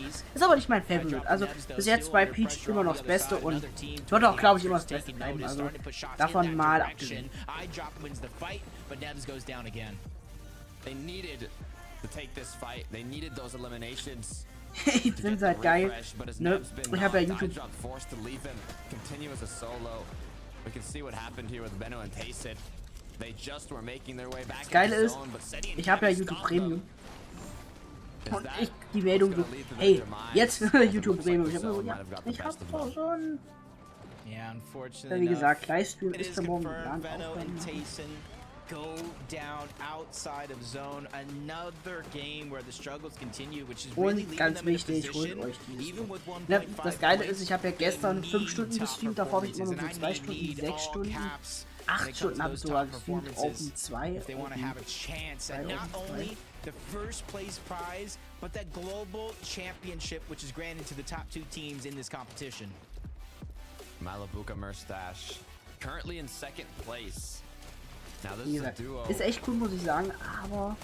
That competed together in FNCS, but ended up splitting at the beginning of Chapter 4. It would be amazing to see them take home a title after. So. Ich muss sagen, so, once again. macht schon Spaß auf YouTube zu streamen.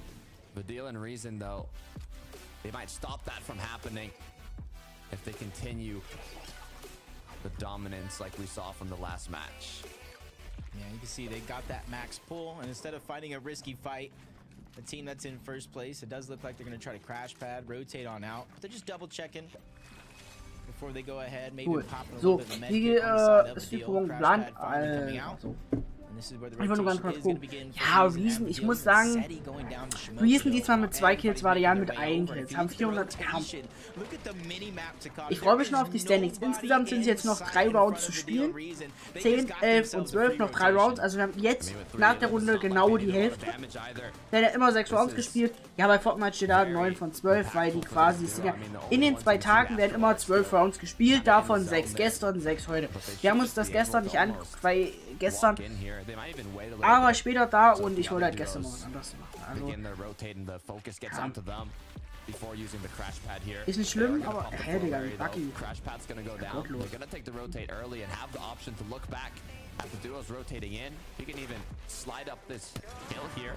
They might just be the most elevated duo as the quickscope comes through, unable to connect the headshot.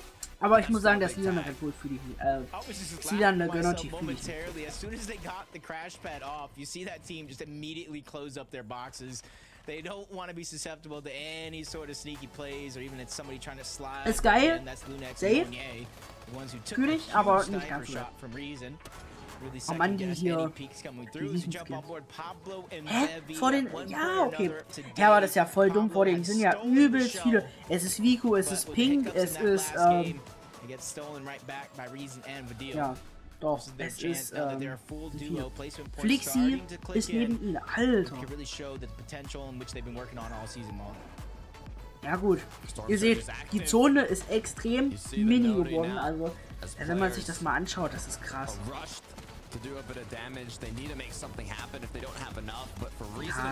Ja, guck mal, jetzt wird. Ja, okay, schade. Reason und Varial geht down. Krass, schade. Für die beiden läuft so gar nicht, ne? Aber gar nicht gut. Not a ton in terms of eliminations. So again, the trend of teams at the top of the leaderboard has the potential to change hands. They were only 27 points ahead of Malibuca and Mustache to start this game off. A couple more placements alone is going to have them overtaking first place, let alone any eliminations they're able to gather. A huge opportunity for this duo. Mustache has a title alongside Tayson, but Malibuca is looking to get his first. Mustache mit 2 Kills, Bunnypuka immer noch mit 0, aber ist ja nicht schlimm. Ja, aber guck mal, Top 39, das ist schon... Top 9, ja gut. Ja, es ist halt, jetzt wird's spannend, was das Endgame angeht, weil jetzt können wir endlich mal Fights erleben, ne? Und, ja, aber ey, es ist echt creepy. Ich spiele ja sonst immer, ich habe ja immer Kopfhörer auf, ne? Es ist richtig, richtig, richtig creepy so. Das allererste so, ich muss sagen, ich habe ja meine Boxen an der Seite. Finde ich auch sehr angenehm, weil ansonsten, ja, oh, die beiden gehen auf Warcraft hier. Gottlos. Aber du kannst halt nicht drauf machen, weil wenn du von 2 Seiten gelasert wirst, du kannst nichts machen. Also, du kannst, ja. Ansonsten, wir haben jetzt noch 19 Teams. Es ist das Endgame, ne? Es ist das Endgame.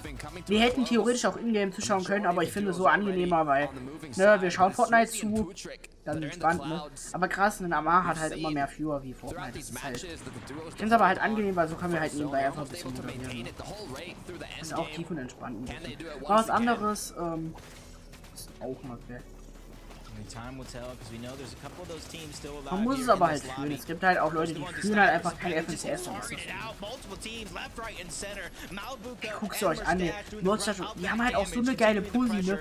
Sie können halt, ja okay, hinter ihnen ist welche, obwohl, so geil ist sie nicht, weil sie müssen halt auch irgendwie rotieren können. Das ist halt auch nicht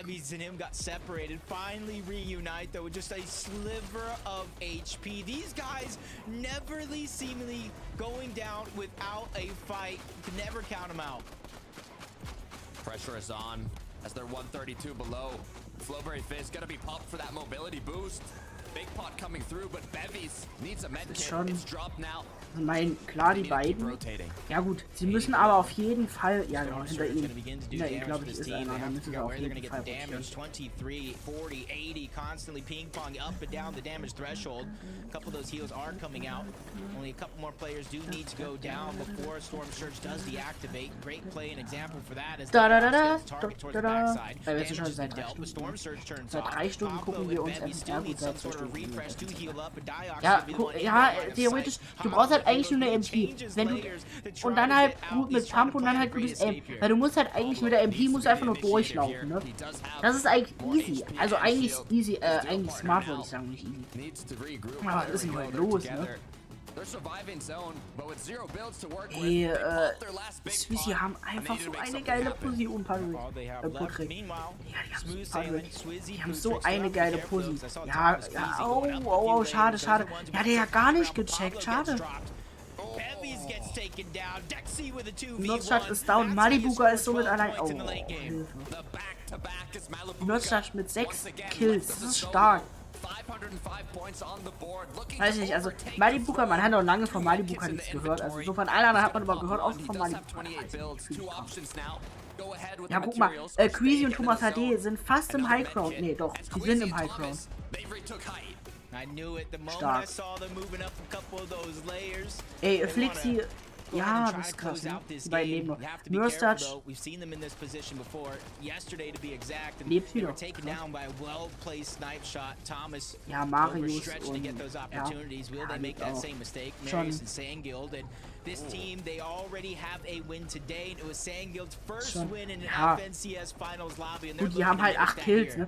Die haben halt übelst viele Kills, wenn du das so siehst. Also auch wenn 8 Kills für uns nicht viel sind, aber ja, das sind halt die Besten der Besten, also da ist jeder Kill krass. Muss man mal sagen. Ja, guck mal. Ja, er hat ihn gehittet. Ja, er hat ihn. Stark. Stark. Guck mal, jetzt sind noch Top 10. Also immer mit denen noch 8. Guck mal, Thomas HD lebt noch. Und Queasy lebt noch. Ja, er geht da durch. Bam. Stark. Deswegen, die Tech ist halt eigentlich echt smart. Also, du brauchst halt nur ein bisschen Aim und dann hältst du halt einfach drauf. Das ist halt einfach so. Marius hat einen. Ja, gut.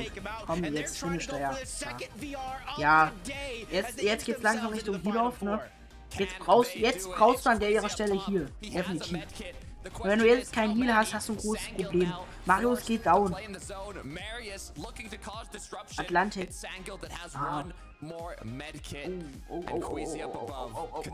Wenn er jetzt das Medkit nicht used, er geht da unten, schade.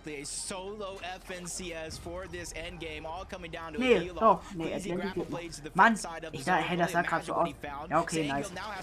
Es lebt halt genau noch einer. Ja, gut, guck mal, er hat Heal und er geht down, ja, schade. Ja, krass. Das war eine geile Round, ne? Und jetzt, genau, jetzt sind die Hälfte der Rounds für heute vorbei. Also jetzt kommen noch 3. Wir werden uns noch 2,5 anschauen. Ich werde dann so ungefähr 22 Uhr aufnehmen.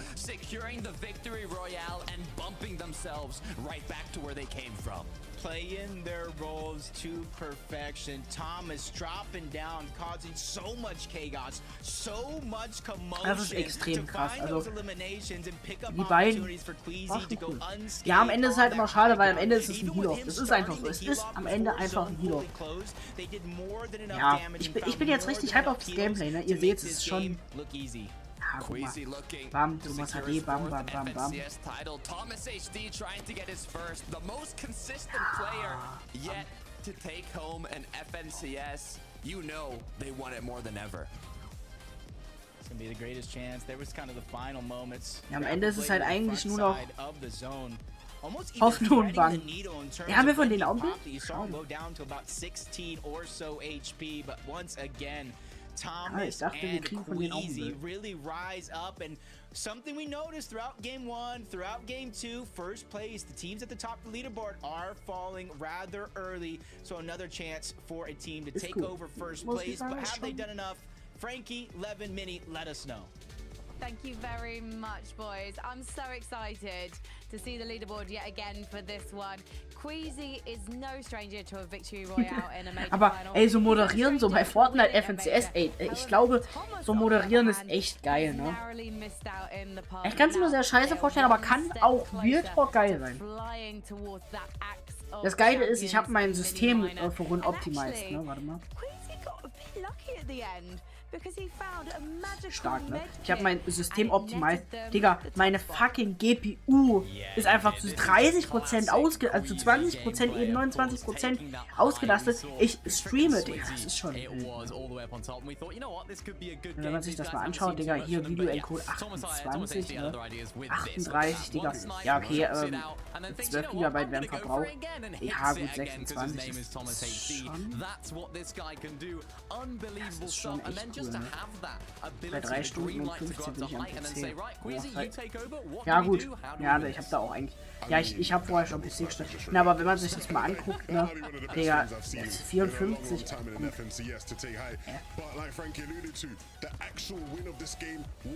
Das haut ja aber nicht hin.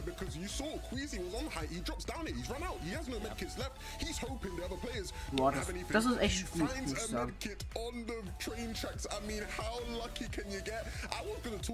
Habe ich vorhin optimized, richtig cool.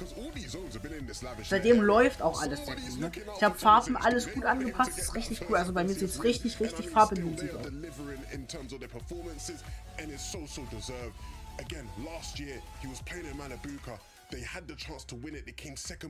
Das Geile ist, seitdem läuft es auch sehr gut.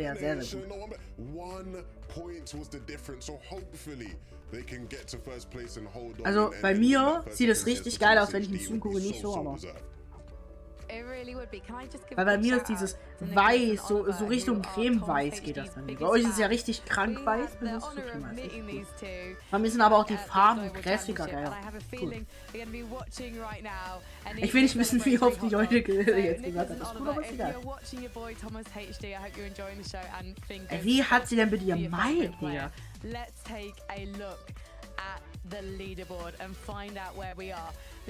Ah, krass. Mustache und Malibu auf Platz 1. Varial auf Platz 2. Aber ihr seht, die Points, klar, es sind etliche Points, ne? Die sind 487 von 423. Queasy auf Platz 3. Ja, ihr seht, es ist krass, ne? Wen kennen wir denn noch? Pink und Nixon auf Platz 7. Ja, das ist schon... Ja, aber von 523, also, ja, Varial könnte eventuell, die könnten dann wieder auf Platz 1 kommen. Richtig krass, ne? Und Queasy und Thomas HD, wie gestern, Top 3, nur nicht ganz so ausgetauscht, aber nur.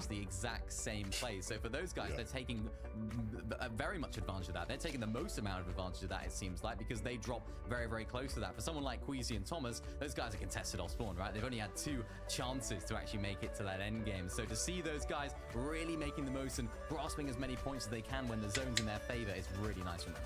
Yeah, nah, again, big ups to Danish Fortnite right now. They got, what, 3 teams in the top 5. Obviously, they want that first place slot and shout out to Gut, ich habe hier auch eine...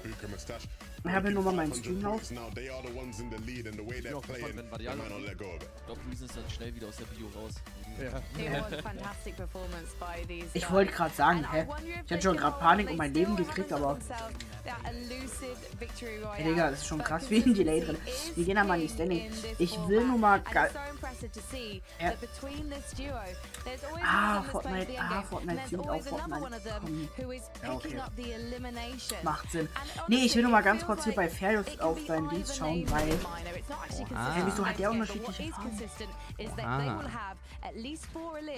hat denn der jetzt hier vor? Ey, das ist schon wieder derselbe von der letzten Runde, kann es sein? Oh mein Gott, es ist der... Oh mein Gott, no way.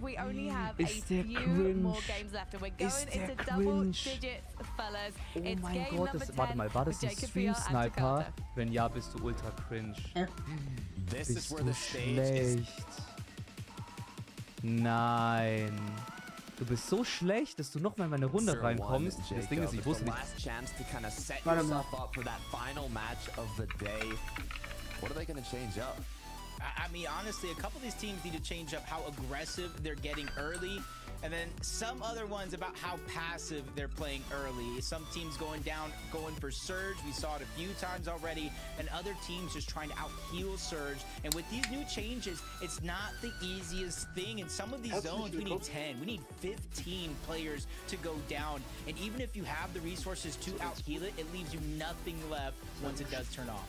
I mean, we have duos like Thomas HD and Queasy who have engagements right off the start, getting contested at their drop spot. But you have duos like Malabuka and Merstash who have a vault. In diesem Video möchte ich ein Fenster wirklich hier auch im Konto als YouTube-Kanal. Das ist auch, gehst du wie folgt vor. Du gehst auf diese URL. Well, anything change here in Game 10. Gut, wir schauen uns das Replay wieder an, ne? Kennen wir ja von eben. Richtig geil. Aber ich muss sagen, auch streamtechnisch. Das Geile ist, ich kann halt zum Beispiel auf YouTube streame ich aktuell mit einer 9000er, mit ungefähr 9500 Upload habe ich. Auf YouTube, auf Twitch kann ich teilweise, darfst du sogar fast die Hälfte fahren. Also ungefähr, also 6000, inoffiziell geht 8000, ich habe auch mal auf 7500 gestreamt. Und wenn ihr quasi über die Bitrate geht, die empfohlen wird, kann es zum Beispiel dazu führen, also was bei mir auch, dass ich quasi Black Screen hatte. Ich hatte nur Ton und Black Screen. Geil ist, bei YouTube gibt es 51.000. Ich finde das Replay aber auch interessant. Jetzt haben wir gleich Round. Achso, das ist schon Round, ne? Insgesamt noch 2 Runden Gameplay. Ungefähr bis 9:45 um 10 bin ich auf jeden Fall live. Any of these eliminations, especially towards Lavish Layer, where there's so many places to hide, around corners, behind doors. Auf ganz präzise. Auch an alle, die drin sind, wie gesagt, lasst gerne ein Like in den Stream da, lasst gerne ein Abo da, kostet euch allen nichts und mich supportet euer Abo, auf jeden Fall. Thomas HD now in the action as he knocks down one. Engagement has commenced. Upper hand for Queasy and Thomas HD. Is it going to be enough to finish it off? It is. Nice 2 elims now, 12 points to bump them up. Currently, they were 3rd place going into this match, just 7 points below Reason and Vidil. So with these 12 points, they're already going to be in second. Oh, warte mal. Also das will ich machen.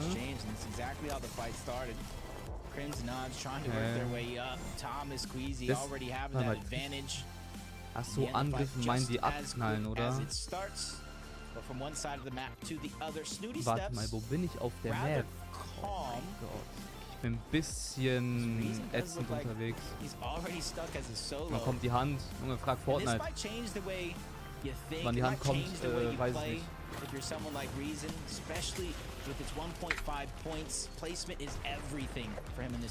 Was? Du kannst gucken, bin dir erst nach der Runde gefolgt. Wie nachher nach der Runde gefolgt? Also ja, ich weiß, dass du nach der Runde, ja, ich weiß, was du meinst. Ist mir auch egal.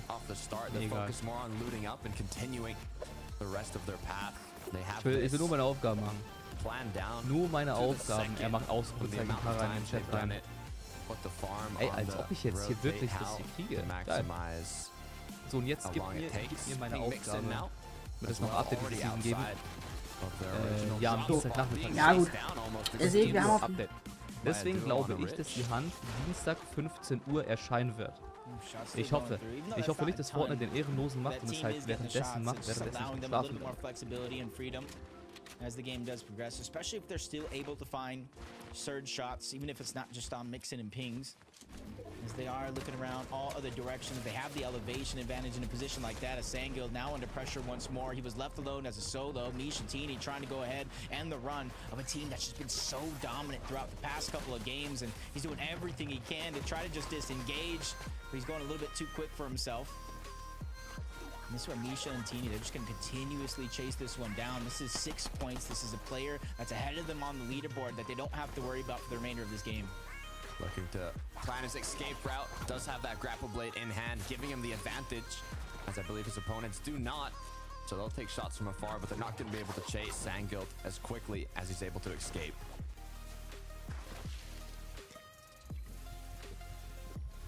It does look like Misha and Tini remain on the chase, especially as we continue to move over to this side of the map, where there's not as many teams contesting compared to some of these other split drops and overall POIs, especially with another team. I think that was low-key an area nearby.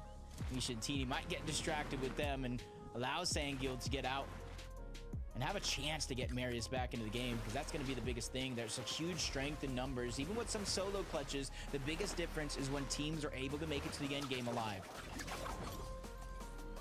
It's easier said than done, Jacob, is the issue, especially with the level of this lobby. Astral Art skill close by. If they're able to spot Sangil here as a solo, could be incredibly dangerous for him. He does have the grapple blade though, so he is going to be able to quickly get up this ridge. The shots come through though. You can see him almost acting aggressive to try and show confidence, make them think that it's a duo that's healthy and ready to fight. But little do they know, it's a solo with 50 HP and no spare shield or health to work with. If he has the reboot card, that's a good chance for him to move back towards Rebel's Roost. A lot of the teams are rotating towards the south, towards the center of zone, so a couple reboot vans up there have the chance to be uncontested with nobody really in that position. Cade and Diox started these games off over towards fencing fields. They loot up a lot of the outskirts since they know Malabuka and Mustache will go for the vault, will go for the NPC, and then they kind of disengage on out from there and try to get their surge before they start to rotate towards the center of zone. They kind of work their way from the outside in. 33 bullets in that Reaper sniper rifle, more than enough to make an impact as they continue hunting around to see if there's any players in the surrounding area. For Sangil though, it looks like he's making it happen.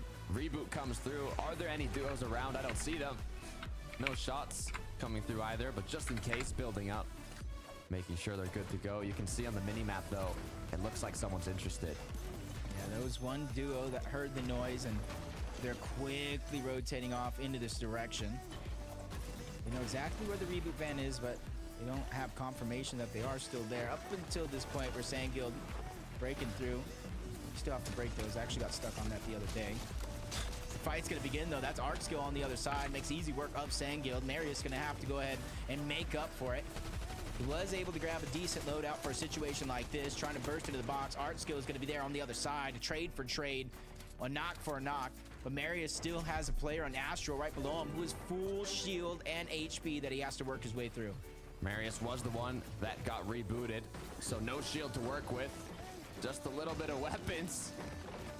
He can make it happen. He just needs to hit that initial big shot. He cannot take one from his opponent here. Astral 26. It's not going to be enough yet, but if he can keep it coming, 4 builds to work with. Now in the box, needs to get out. Unable to hit the next shot as now he's dropped down. Forced to work with just 3 builds. He needs to connect this next shot. Uh-oh, running out of time here. There's not a lot of heals to go around as Astral does look like he might try to bait out the revive, get Marius to break into the box, and really has no other choice unless you want to go ahead and try to find a 2v1. Seconds left. The player will go down overall due to timing, which kind of solidifies it into a 1v1. Marius trying to turn and burn, but Astral just too much HP. I said that in the beginning. He was full shield and full HP. Unfortunate enough, there was a great attempt, but it can't overtake your opponent. We'll take a look now. Pixie walks. Lasky Hen. They are going to be around the forecast tower. Taking shots with the sniper. Unable to connect one yet, though. as the waiting game here for the objective will continue. Actually, oh, wow. Pixie almost gets sideswiped there. Scroll narrowly missing that shot. Great opportunity, but now he's coned up, boxed up. He's going to work his way down. Wox works his way out. Him and Pixie are able to reunite finally in the same box. And there's another team kind of waiting on over in that direction, rotating on out. They didn't like what they saw in terms of trying to third-party this fight. They think it's a safer and better play to rotate towards the zone, especially with Forecast Tower being in that direction. We've seen a lot of quick scopes turn fights around here. All it takes is one headshot. The sniper rifle isn't just effective from afar, it's effective from close range. I'd say one of the best weapons to turn fights around. Tace and Benno looking to see if they can climb back up. Second half of the day, they dominated. As Mixon is going to be the one that goes down. That's one on the board for Venno now, but the pressure from the teams in the surrounding areas will continue. Einen YouTube-Live-Chat in eurem OBS einzubinden, müsst ihr zunächst, könnt ihr dann einfach kopieren und auf die Chatbots stellen, um den Chat nach euren Wünschen zu gestalten. Denkt daran, beim nächsten Mal die Video-ID zu ändern, sonst wird natürlich nicht der neue Chat. Not necessarily to go in, get aggressive with the point getting eliminations, no, not that, but more so to try to keep getting surge, taking advantage of teams. Kiro and Kudo kind of hiding nearby. Das ist dann Don't want to sein really take that risk. Farbe, Forecast hier für Tower saw Owner them und distance weiter. already boxed Ihr up. könnt Queasy jetzt Tops ganz with einfach their early game eliminations. They're feeling comfortable sitting on top of Lavish Layer. And with the zone rotating towards the north, they're just hoping that all those teams that landed towards the north, whether on the east or the west side, use Lavish Layer as a way to rotate through. And that's how they're hoping to find their surge.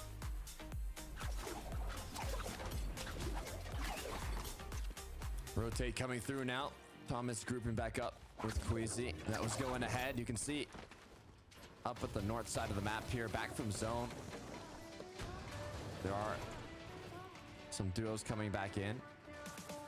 But what Thomas HD and Queasy are going to do now is reform up that metal, get those materials capped. As we take a look at Bevies and Pablo. Shot comes through, nothing connects. Currently in 4th place on the leaderboard, but not too far from first. It's still anybody's game, Jacob. And this being the second to last match of the day, you really want to do the best you can to set yourself up for the highest chance of success for that FNCS trophy. Yeah, especially considering how close this FNCS actually is. It's literally wide open for the taking. One blunder, one little misstep could cost a team everything, especially as you said, we're getting in the second half of the day. Few games remaining overall, which means there's few opportunities to even make up a point differential, depending on where you're at on the leaderboard. You see Reason just trying to make his way through.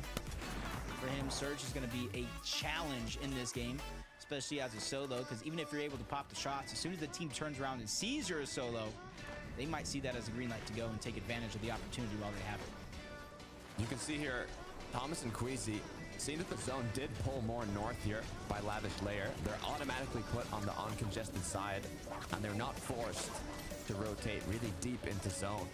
So they're capitalizing on that, including the fact that they already got the 2 eliminations and damage off the start to kind of play here on the safer side, as eventually they'll get in and build up and look for those tags that they will need. But for now, they have a bit of time to kind of plan out the rest of the match. To me, I feel like it doesn't even matter how long they stay in the zone. I feel like everything for Queasy and Thomas is calculated at this point. Even having an entertaining run at the end. Venno's domination does continue. He's able to get a knock onto Shaco's, but he himself goes down yet again. The aggression turning out to be also their demise in some cases.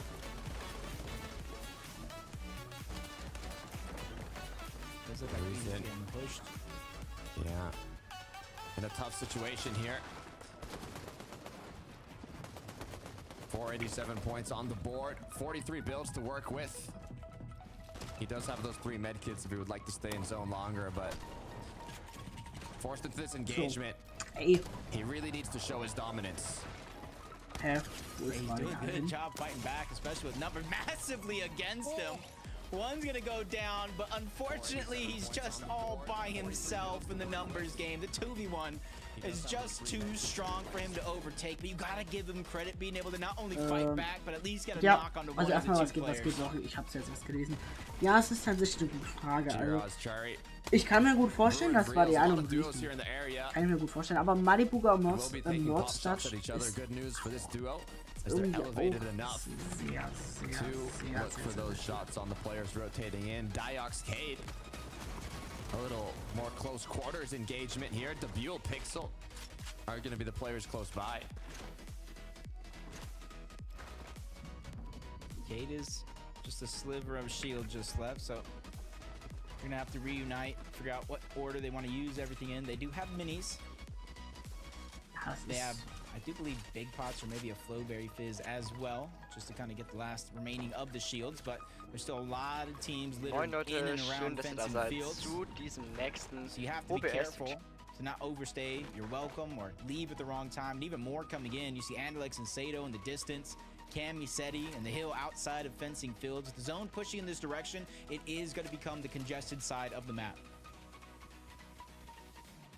You can see Murstache, sniper in hand, looking around for an opening. Pixel Debule most likely doing a similar thing here, as there are just a few duos in the surrounding area.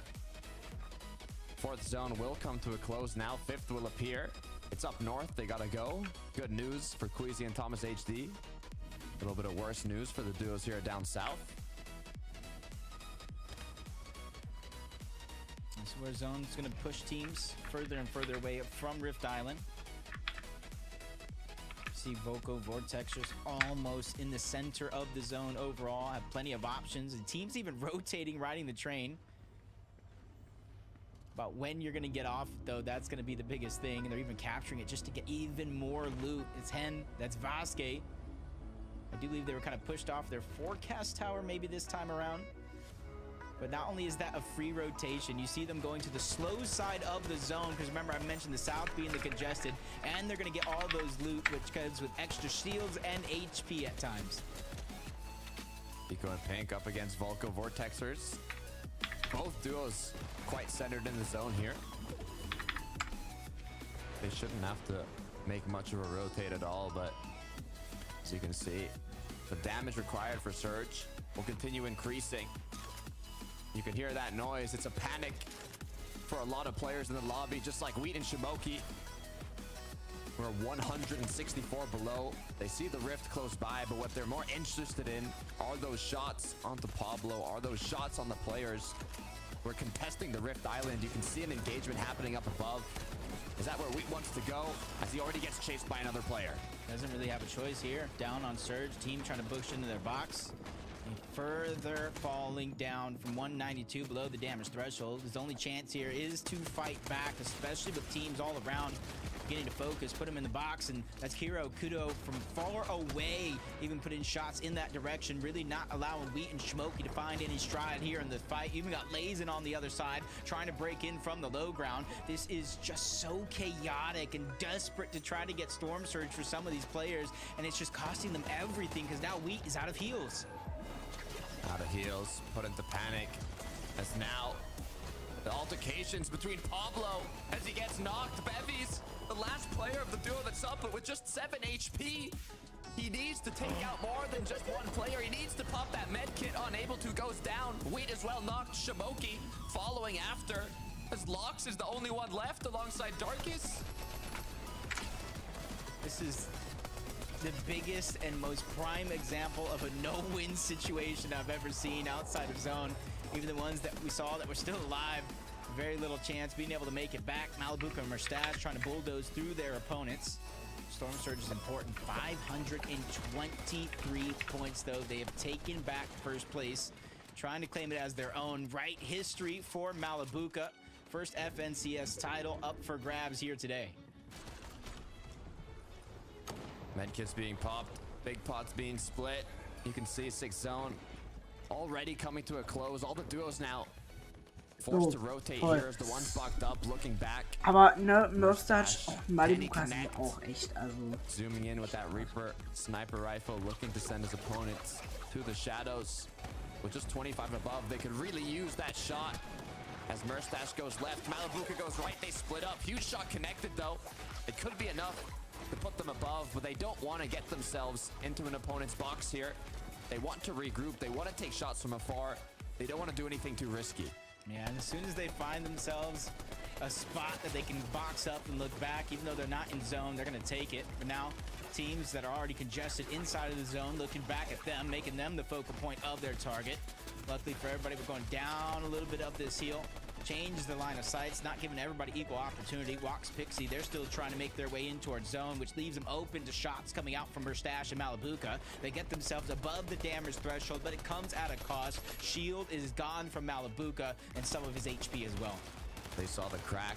It changes focus as pressure is on. Walks able to recuperate that shield that he lost, but still with the low HP. The shots continue connecting. Yan is close by in the pact of chaos that's the surrounding area of Merstash and Malabuka. 30 just seconds left until 8th zone, and players are still rotating in. Seems just trying to target out anybody they can for Surge. Als Streamer auf Twitch oder YouTube gibt es eine Sache, die ungesagt minus Platz Cover Nachricht. Das sieht schon ziemlich cool aus. Wenn ihr das macht, habt ihr nun die Möglichkeit auf 300 Stellen. 300 stellt. Hier unten bekommt von mir ein fertiges Seite auf 300 und die Höhe auf 300 stellt. Das war's eigentlich auch schon mit OBS. Damit lässt sich das richtig cool umsetzen. Starten möchte ich mit euch in OBS Studio. Ich habe jetzt hier einfach ein ganz simples Setup und dort fangen wir jetzt erstmal an, eine Hilfsszene zu bauen. Das heißt, unter den Szenen hinzufügen und dann einfach Unterstrich Chat. So geil. The warning once again, advising these players to do damage. So many players close by, but you don't want to risk it all. Now, especially since we are in the 7th zone with about 50 players still left alive. You know, it usually comes down to a situation where I do believe it's like 10 or so players need to go down. It's actually 4 at this stage, and then more so after that. Wenn ich hier in euer OBS. Aber einfach, und wie ihr wollt, einfach designen, wie ihr wollt, ja, meine andere Farbe, hier für Owner, für alles einzeln abändern, Chatgröße, halt alles, wie ihr es halt haben wollt. Genau, einfach alles, wie ihr es haben wollt. Und genau, genau. Wenn wir das haben, zeige ich euch noch, wie ihr das dann einbindet. Also. Fueling themselves for the rest of this late game. For Thomas HD and Queasy on the contrary. Thomas able to get a knock. Queasy just 1 HP. I hope they were able to get out of that scenario. I'm trying to look for them. I see Queasy. He has shield now. It looks like they've made some sort of a comeback from that fight, securing 5 eliminations during it. But they need those medkits, Jacob. They really need to heal up. Yeah, even Thomas is getting tagged up along the way. Shield isn't too much of a worry overall. They do have the medallion to pass around, but it's the HP in which they're heavily lacking. Queasy cannot take 1 tick to that zone where he will go down. Cade still finding any crevice that he can gain some confidence on as he tries to move up onto Hen.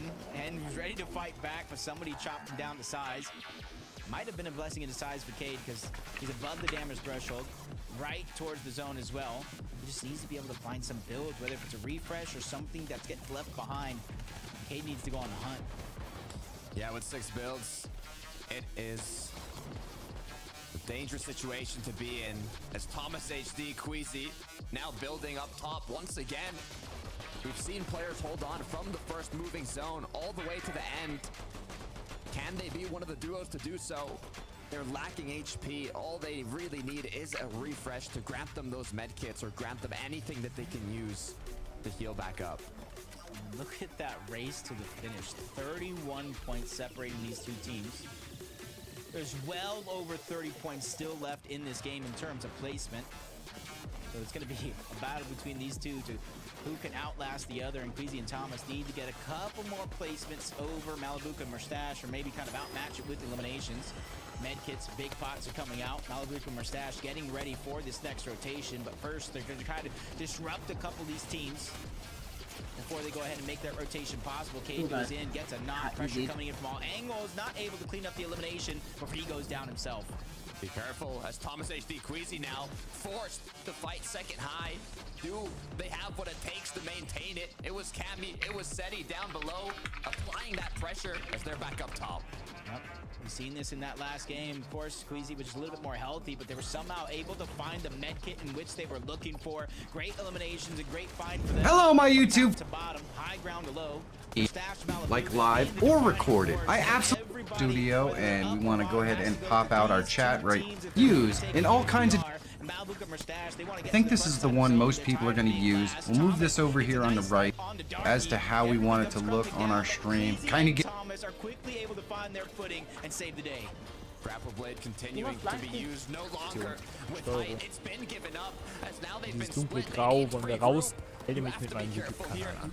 Wenn ich jetzt streame, also dunkel sein soll der Hintergrund, weiß sein soll der Hintergrund, durchsichtig sein. Das heißt, hier haben wir die Möglichkeit, alle Sachen super Change Video gehen. Für YouTube irrelevant, aber wenn jemand was kauft bei dir, das Thomas and Queasy need to overtake that first place spot. They have 6 eliminations and looking for more. They set their eyes to the backside of the zone. It is pulling in that direction. They know somebody's there, but it's Eclipse. He's trying to start his heal off early to gather more placement. They have no materials though. They need to make something big happen. As from ozone to stratosphere in the sky. Ja, aber Janice and Flixie as high as they can be. Thomas HD though down in the dirt as he crawls towards his enemies. Yeah, they don't really have enough to look up towards the sky. They're doing the bare minimum to stay alive from one stage to the next. And they know somebody's pressuring them from above. Time is running out. Builds are looking thin. Queasy, Thomas are going to have to look to make a play on a player, but it's them. Queasy gets aggressed on from the backside of zone, but the tables have turned. Hari's going to be able to get a knock onto one, but a ton of damage onto Thomas. Seti's going to complete the flank. Queasy's fighting for his life out here, and he gets the elimination onto Seti. Finds a couple of builds, but the zone is forcing him into a whole nother team's hands. Somebody call security. Queasy's looking unstoppable as he needs to make something happen. Zone gets the best of him. Kinuo still up with 4. Can they get 5? They get the knock onto Sky, but the duo up above, it's Yanis x Flixie. They want to take it home. They already have one VR in the tournament yesterday. They're looking to go ahead and grab another one. Flixie came here to play. Yanis taking the high ground, denying all entry to Kiro and Kunuo as the first down's going to come through. Yanis and Flixie, 8 elims. They make it look easy as they take the game by force. What a way to close off the second to last match. Once again, a drastic change in the leaderboard. These grand finals have been way too intense, Jacob. I just cannot wait to see how they unfold. This is just really turning out to be a photo finish. A knock on the Pixel gets the elimination, dropping down, and Flixie, he's been around. He's been here. Not enough respect gets on his name, and with domination just like this, Yanis and Flixie moving up the leaderboard. Hey, this could be his first FNCS championship. Look, Janice was actually duoed up with Vidil when Vidil secured his first ever and only FNCS title. So seeing Janice back at it again now with Flixie winning the second to last match, I'm only curious to see if they can bring that momentum into the last match of the day. Yeah, and throughout the course of that game, Malibuca, Mustache going toe-to-toe with Queasy and Thomas. I said they needed to go down with a big gap of placement between them. It happened, but did Queasy and Thomas do enough to take first place? Frankie, please, I need your help. Let us know. They made a ton of effort, so I'd be surprised if their efforts did not pay off, because when I watch this duo of Queasy and Thomas, I see a duo that has never wanted to win a major more, especially in Thomas's case. However, they didn't take the victory royale just then. What we did see was a true comeback story. And this is what we were talking about at the start of the show. We love to see a duo rise up, and I can't wait to see what's happened to Janice and Flixie in the rankings since their epic performance. 8 eliminations. They were not playing shy in this final endgame, Mini Miner. Yeah, they weren't, and this is exactly what we've seen from this duo in the past. The past season has been a height-dominant season for them when it comes to finding success. If they're gonna find success, it always seems to come from that high ground position, and again, we've seen it. We've seen a bit of a rocky road for them today, and towards the latter end of yesterday as well, so it's nice to see them sort of rekindling some of the success they had yesterday. I think it was game number 2, they got a victory in a very similar manner as well. Jetzt warten wir auf die vorletzte Round vor heute. It's nice to see them coming back to that now, because it seems like they Ich muss sagen, bis lost jetzt auch their heads a little bit mega, at the beginning mega of the day, but they've got them back now. Yeah, I think one of the problems they were having is that Robin and Medax were supposed to be contesting them sort of over towards that reckless area, and so that was supposed to help them with early surge, and then maybe sort of getting involved in that, you know, the tower. Sorry for the tower fight with Kiro and Pink. I lost my train of thought there. But a bit more passively. I think with Robin and Medax leaving reckless, they had to get a bit more involved in that fight, which hasn't quite gone their way. And now this, you know, time round, they're sort of finding their feet again. And again, this isn't a team that people expected to have to rise, right? They were supposed to just be a team up contending, and so now with that game, it does put them back into at least like a top 10 area where they can start to maybe find a bit more rhythm. Boys, let's take a look at the leaderboard. I can't contain my anticipation any longer. Who is in that top spot? And there you have it. Queasy and Thomas, a well-deserved shot at the Axe of Champions, because their consistency for making those end games with higher limbs continues to impress, Levin. I mean, I'm almost starting to get tired of talking about just how good Thomas in particular is. I mean, some of the shots we're seeing him hit are just, it's out of this world. I mean, he must have now probably around 15, 16 snipes, Mini. Like, it is just ridiculous the things this guy is doing. This one here early in the game, I mean, do not open up a window. Just don't even bother, because Thomas is going to be somewhere with a sniper waiting, and it's going to be the end of your game. He was hitting shots mid-air, snipes to get a height. I mean, the variety here. And there's moments like this one, Mini, where I'm looking at them now. Queasy's very low. He's not the greatest of HP.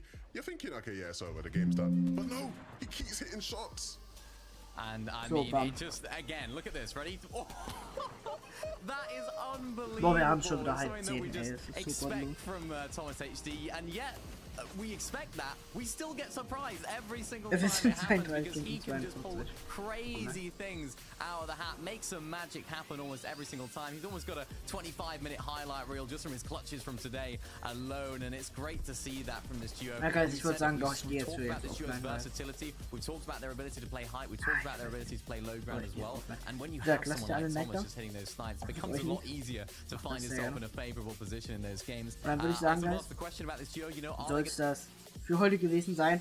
Bis dahin. Haut rein, gell? Genießt, wie gesagt, ich schicke euch jetzt einmal in die Ending zu, ne? Genießt noch ein paar Minuten die Musik. Und dann sehen wir uns dann.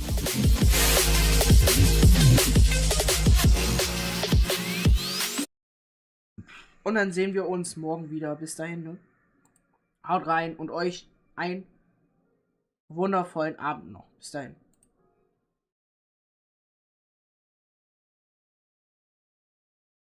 Stream ist übrigens für Stream ist für 16:45 Uhr geplant, ne? Bis dahin, haut rein und euch einen wundervollen Abend.